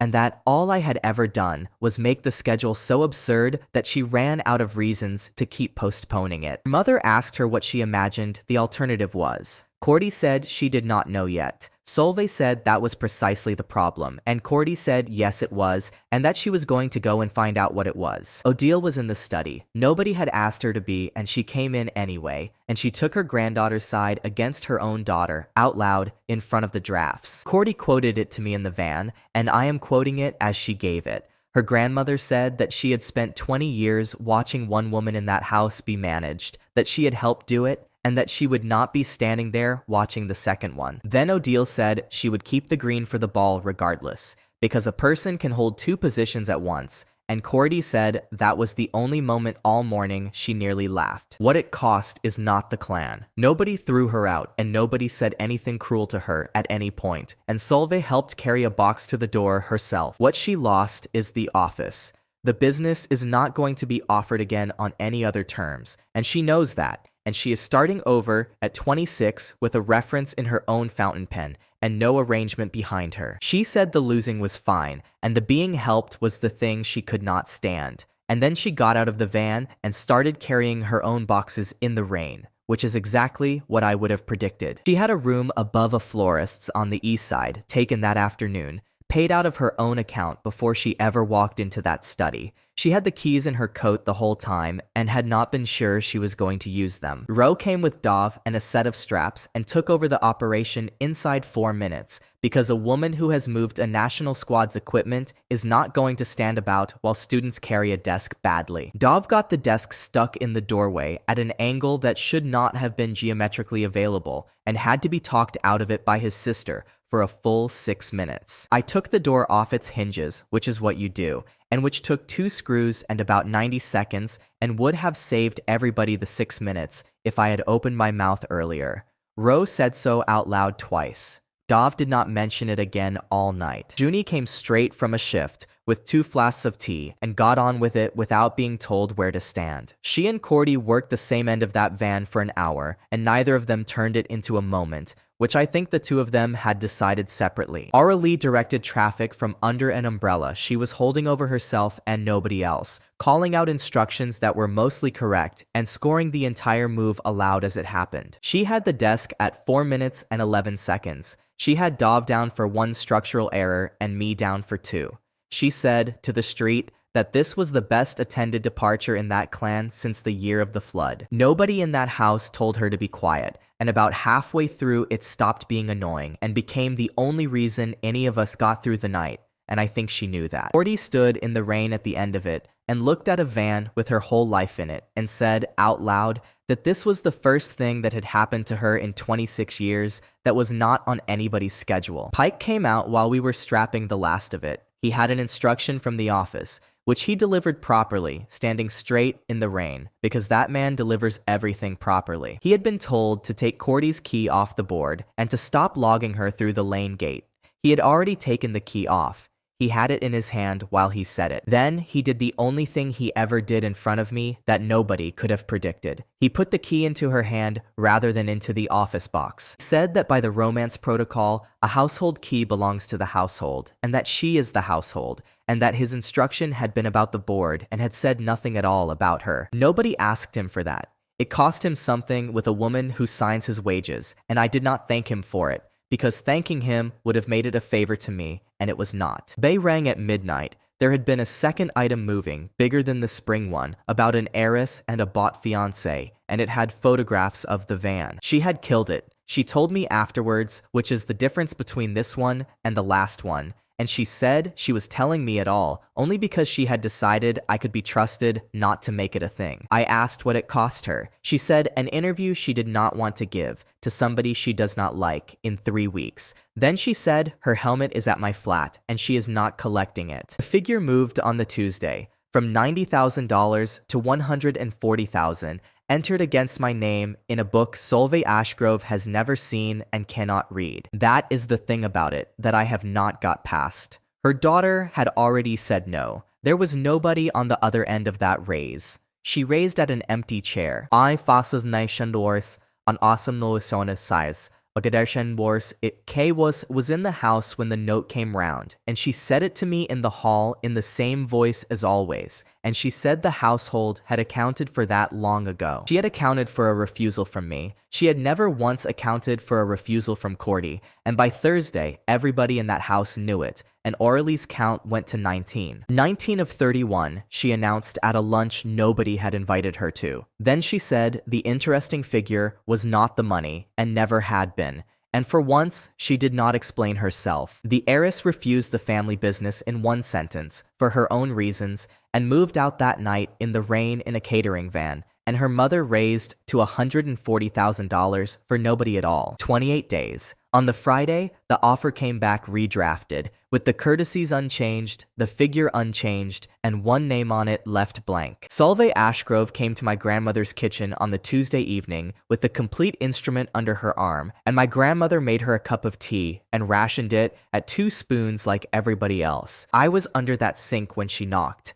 The cold tap had been weeping since the spring, and I had finally got the right washer off Theodore, and I had the union nut off and a bowl under it. So $300,000 was offered to a pair of boots for the first 4 minutes. That was not a tactic, and I'm not proud of it. You do not walk away from an open union nut for anybody alive. The engagement is no longer to Cordy. It is to whichever daughter of whichever allied house the clan selects, and they have 3 in mind and will not be naming them until there is a signature. $300,000. She said the figure sitting down, with her coat still on, in a room with a folding table in it, and she did not lean forward or lift her voice or do any of the things a person does when they are asking for something. Then she turned the instrument round on the table so that I could read it, and this is the thing that made it hard, because she had itemized it. That clan cannot help accounting for anything. There was a schedule of what the money was for, line by line, and none of the lines was about me. A desk of my own at a hall, licensed, with no levy on it, in Fenn's name as well as mine. Theodore's kitchen, the one he has been renting for 9 years off a man who will not sell.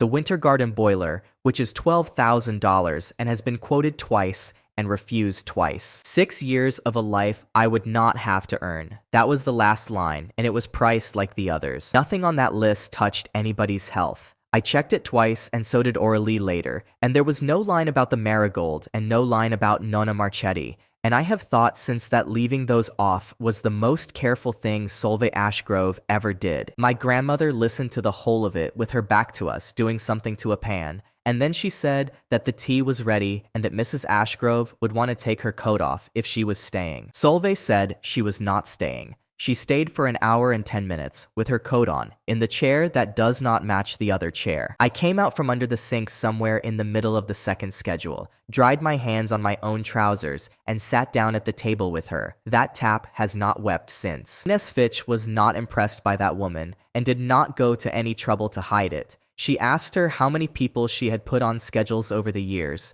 Solveig said she had never counted. Inez said that was the answer she expected. She asked what the house had done about the daughter who said no. Solveig said the arrangement no longer applied to her. Inez said yes, that is what happens, and poured. Solveig asked her, quite pleasantly, whether she had ever worked in a house like theirs. Inez said she had worked in 14 of them, and that she could still name what was wrong with the plumbing in 9. Then she asked if Mrs. Ashgrove would like a biscuit, and produced 2, and gave the better one to me in front of her, which in my grandmother's language is an entire speech. 2 grandmothers in a room the size of a van, one of them at the top of a clan with 31 cousins in it, and my grandmother sat her at a folding table and treated her exactly like a woman who had come about a bill. Aurelie arrived uninvited at about 8 because she had followed the car, and she read the itemization over my shoulder standing up out loud and priced every line of it. She said the desk was fair. She said the kitchen was under by about a third and that Solveig knew it.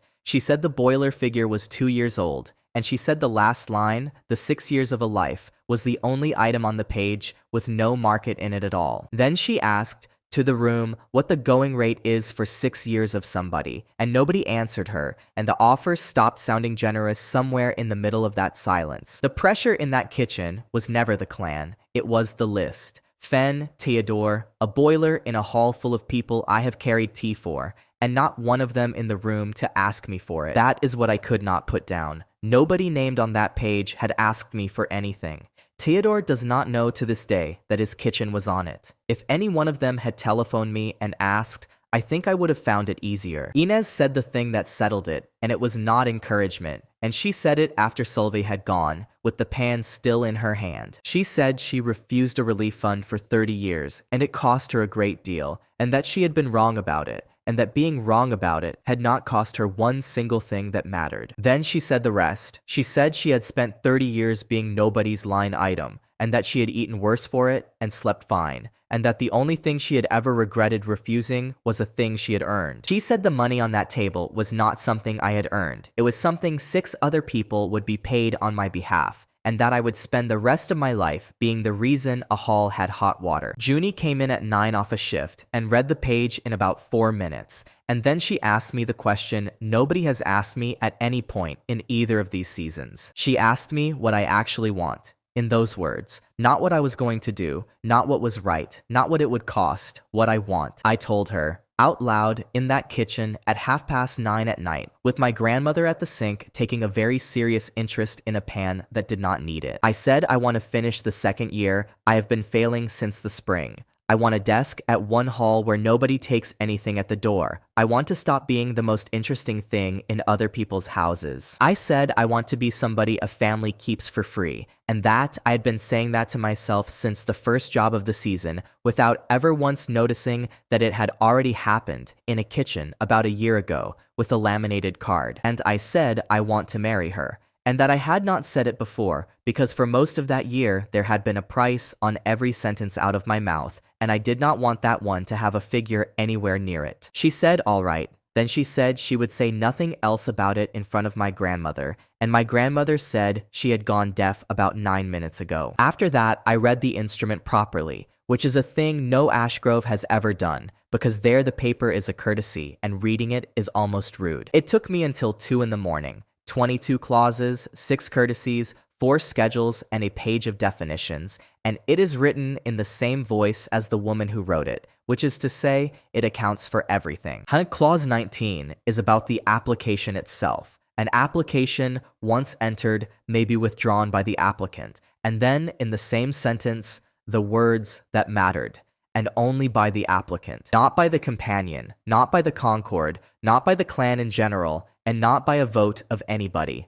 The one person alive who can end this is the woman who started it, and she wrote that clause herself, or her mother's solicitors did, when nobody imagined it would ever point the wrong way. I sat there with it and worked out that I cannot get off this roll. I can only make Solveig Ashgrove want to take me off it, and she has never withdrawn anything in her life. I gave her the word before she left the kitchen, out loud, for the 5th time in this season. Free. No contract, no figure, no allied house. She took a pen out and wrote it down herself, in the margin of her own instrument, in her own hand, which she had not done any of the other 4 times. Then I asked Mina, on the Thursday, whether she had ever read hers. She said she had read the figure and the date. I asked about clause 19. She said she did not know there was one. Aurelie got 3 more cousins that week off the back of the itemization because she read the 6 years line aloud at 2 separate lunches and let it do the work. 22. $300,000 itemized on a folding table and answered out loud in front of my grandmother. And the only clause that can end this belongs to one person, and that person is Solveig Ashgrove. 21 days. On the Friday, Mina went upstairs, took her own copy out of the drawer, and started reading it from the beginning. I did not build a case in that last week. I did not have one to build, because there is nothing to prove and nobody to convict and no book that can be opened to an empty page. What I did was work. 7 days, every house that would have me for nothing, in the open, where anybody who wanted to look could look. Theodore drew the list on the back of an order pad because he has catered every one of those houses and knows which doors open and which ones only look like they do. He put a line through 4 and said, "Do not waste the morning." Ro handled the 4. She has a method, and it has never once failed her, which is to arrive at a front door carrying something too heavy to argue with, and to keep walking while people work out who sent you. We did 9 houses in 7 days. I hung 2 doors, cleared 4 traps, rewired nothing because I do not rewire, learned about 60 names and used all of them. And I did not take $1 off anybody. The 8th had put a notice about me on its own door in the spring, after the column. I did their gutters and a dead ring main, and the woman who wrote that notice brought me tea halfway through the afternoon, and neither of us mentioned it once. On the Wednesday, I asked Solveig Ashgrove for something, publicly in her own hall, in front of Pike and Trudy and about 6 cousins, and I asked it as politely as I know how. I asked her to put the offer to the clan rather than to me. I said, "She has told me since the first week that this house decides these things together, and that I did not want to be the reason she made an exception." She could not refuse that. 20 years of her own position was standing in the room with her, and every cousin in the hall had heard her say it in one form or another since they were children. She said she would put it to them at the ball, and then she went further than I had asked her to, because that is what confident people do with a courtesy. She said she would stake her standing with the cousins on it. If the boy accepts, the arrangement was right and always had been. If he refuses in front of them, she has been wrong for 20 years, and the cousins may say so. It is her wager. She made it in her own hall, out loud, to the audience whose opinion is the only one she has ever wanted, and I did not put one word of it into her mouth. I only made it impossible for her not to. Mina read her contract out loud to the household on the Thursday, and not one person in that room had known she still had a copy of it. She stood up at the end of a lunch, nobody had any reason to remember, and read 22 clauses off 9-year-old paper to about 14 people who had all been at her wedding. Nobody stopped her. She read the courtesies, the figure, the schedules, and then clause 19, which is in hers as well, in the same words, and which she had not known about until a boy told her on a Thursday. Then she asked the question she has not asked in 9 years, which was whether anybody in that room had ever intended to ask her anything at all. She did not cry, and nobody rescued her, and she did not need it. She put the paper back in the folder, said that Lorne is a good man, and that this was not about Lorne, and sat down and finished her pudding. Aurelie delivered the cousins, all of them. She has been counting since the day she arrived furious about being replaced, and she knows exactly who owes what to whom in that clan, going back 2 generations. She did it in 4 days with a notebook and a telephone. She called in a dozen favors she had been holding since before I was born, as far as I could tell, and she took the last 3 cousins personally on the Saturday. 31 of 31. She announced it in the hall on the Sunday, wrote it on the back of the seating plan where she has written every other number, and then said to me that she wanted it noted she had backed the winner early. She would not tell me which 9 favors they were, on the grounds that a woman who explains her method has nothing left to sell. Then she explained about half of them anyway inside a fortnight, because she cannot help herself. Willa Crabbe brought the Concorde into that house for the last time on the Sunday afternoon, with 4 seats, and she did not come to lobby anybody. She put my registry entry on the table in front of Solveig Ashgrove, my handwriting, the terms column, the date, and the words "no charge" indefinitely, filed in a public book anybody may read. Then she asked her what she believed she was buying, in the voice she keeps for the weather, and then she waited for an answer. Solveig said an arrangement. Willa said the trade does not sell arrangements, it sells hours, and that this man has posted his at nothing. So there is nothing on that page for a house to purchase. Solveig said it had all been accounted for. Willa said no, and it was the first flat no anybody had given that woman in the entire season, and she said it without raising her voice, because she never has to. 31 cousins on one side of that drawing room, and 4 grandmothers on the other, for the last time, and neither chamber recognizing the other, and both of them looking at the same sheet of paper. The 4 of them settled their own accounts with that house that week, and not one of them did it for me. B had been booked for that ball since long before any of this. Peony, 1 set, a standing arrangement the clan had renewed 4 years running and printed on the invitations as the draw. She canceled the set. She told them she would come as B Holt, as a guest, under her own name, and she sent the fee back the same week. That cost the clan its headline and cost her the money, and she did it about herself and said so to my face when I tried to thank her for it. Roe made the house put a name to what it had been doing to its own staff over the ball, got the extra hands hired and paid, and did it by simply standing in the kitchen until somebody senior came down. Sana brought Nonna to that house on the Saturday because Odile had asked to meet her, and the 2 of them talked for an hour, and Sana spent the whole of it apologizing for a chair nobody had asked her to bring. Junie worked the last 3 days of it in an apron in that building,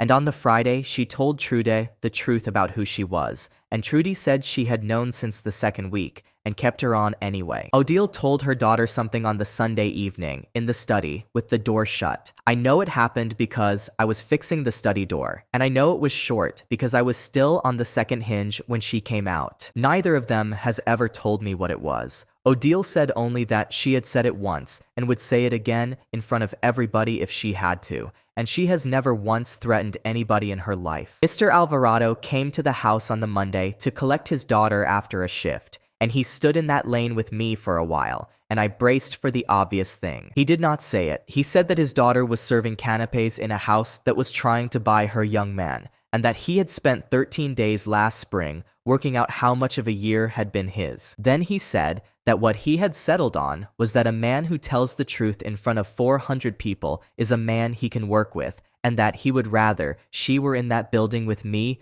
than outside it without me. That is the closest thing to a blessing anybody ever gave me. And it was delivered in a service lane by a man who had every right to say the other thing. Pike delivered the invitations on the Tuesday, 31 of them by hand, in the clan's livery, in the rain, and he brought me mine last and one for himself. He said the household had included him, which he had not expected, and then he told me one true thing while I was reading the envelope. He said that in 20 years of working for people who pay well, he had never once been asked whether he wanted to do the thing they were paying him for, and that he had not noticed until a boy started refusing money in front of him. Then he added that an invitation is answered within 3 days, and went off to deliver the last 4. $300,000 staked in public on my answer, in front of 31 cousins, every one of them counted and delivered by a woman who arrived hating me. 7 days to the ball. My invitation is addressed to the fiancé in the clan's own hand, and there is no name on it at all. Solveig Ashgrove presented it at the top of her own ballroom, with 31 cousins seated, and the contract face up on a table, and she thanked me before I had said anything at all. She was very good. She said the clan had considered this properly, that the terms had been improved twice without being asked,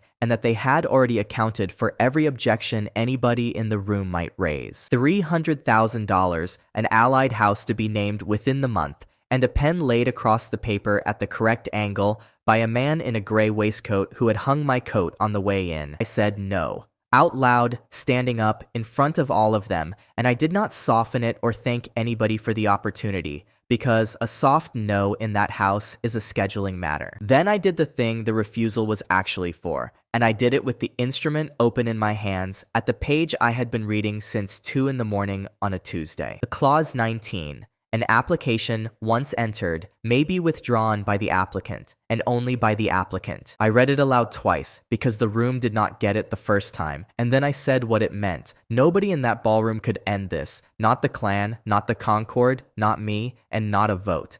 One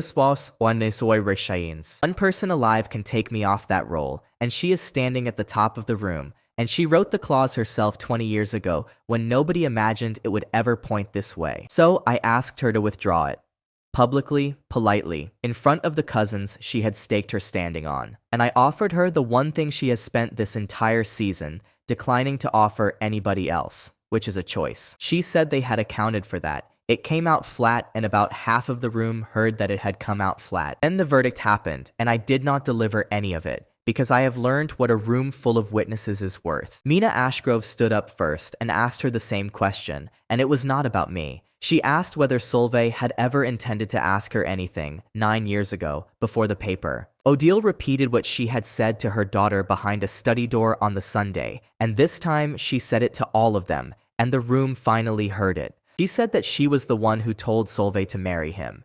She said she had been wrong, that she had never once said so out loud in 20 years, and that she was saying it now in front of everybody so that her daughter would stop having to build machines about it. Then the cousins asked, one at a time, and that is the thing I will keep. Not a vote and not a scene. 29 people standing up in a ballroom, one after another, and each asking the same woman the same short question. The first up was one of the 4 who had walked out of a drafting lunch in the 9th week. He did not make a speech. He said her name, and then he asked her to withdraw it, and then he sat down and the next one stood up. It took about 11 minutes. Nobody argued with anybody, nothing was thrown, and I have never in my life been in a room where a thing that large was done that quietly. Aurelie counted them aloud. She has counted everything in that house since the day she arrived furious at being replaced by somebody cheaper, and she counted this the same way, flat, out loud, in order. 31 of 31. She said the number and then she sat down and did not say anything clever about it,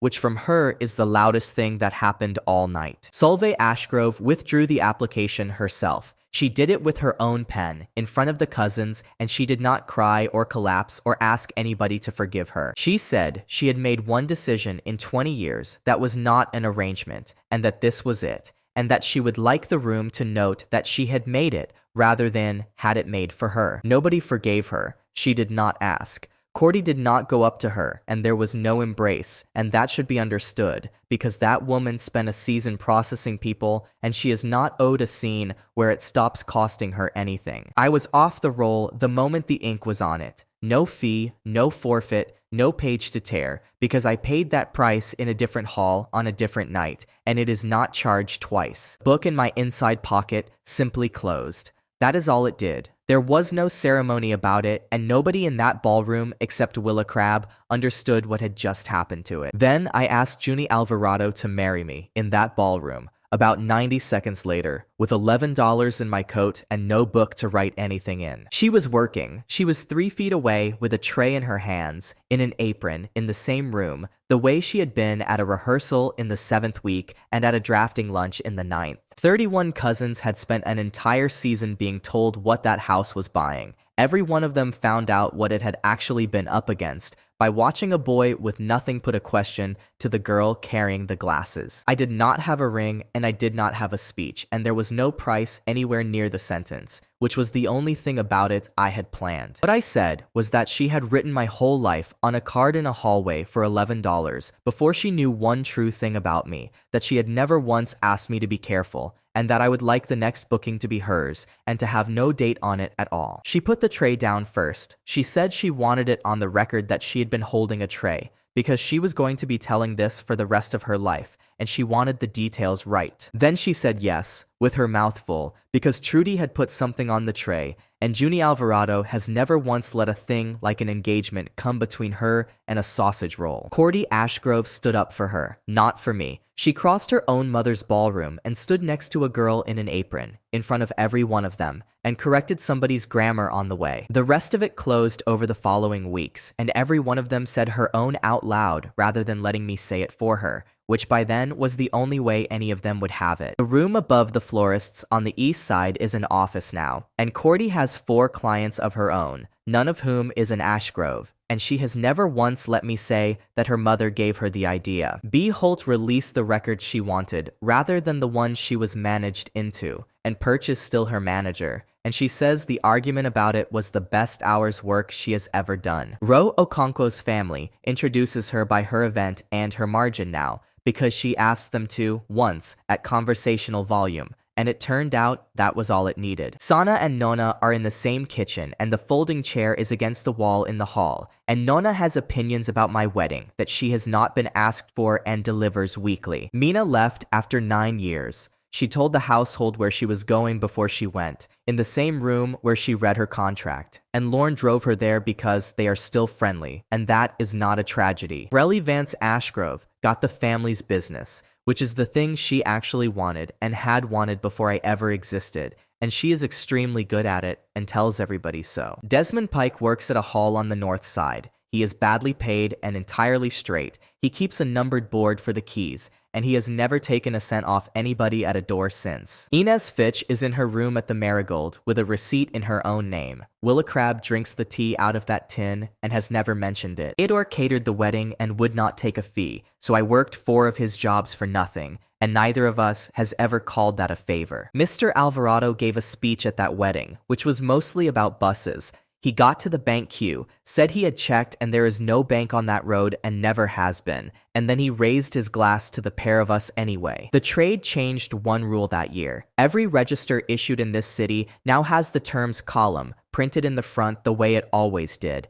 and the Concord tells every new companion out loud that it is there, because a boy wrote a word in one where the price goes. That book has no seals in the back of it, and it never will, and I am glad about that, because the 7 I earned belonged to a page I tore up in front of 400 people, and they were not transferable, and they were not supposed to be. It holds one entry in its own hand, in the column where the figure goes, and the entry is not a number. It says no charge indefinitely in my own writing, and nobody has ever been able to make the book change it. I started this with $11 in my coat, and I have $11 now. What that $11 turned out to buy was a suit for one afternoon, and a girl in a hallway who wrote my whole life on a card, and every single thing that came after. Strip away the paperwork, and this was about one thing. A boy with $11 was handed a book that priced him, and then a family that priced everything else, and both of them were certain the number was the answer. The trade had a column for a price and a column nobody had ever written in, and it took a broke student to notice the second one. What a person is worth is not the figure anybody enters against his name. It is what he does on the afternoons. There is nothing in it for him, in front of people who are not paying, when the room has already made up its mind about him.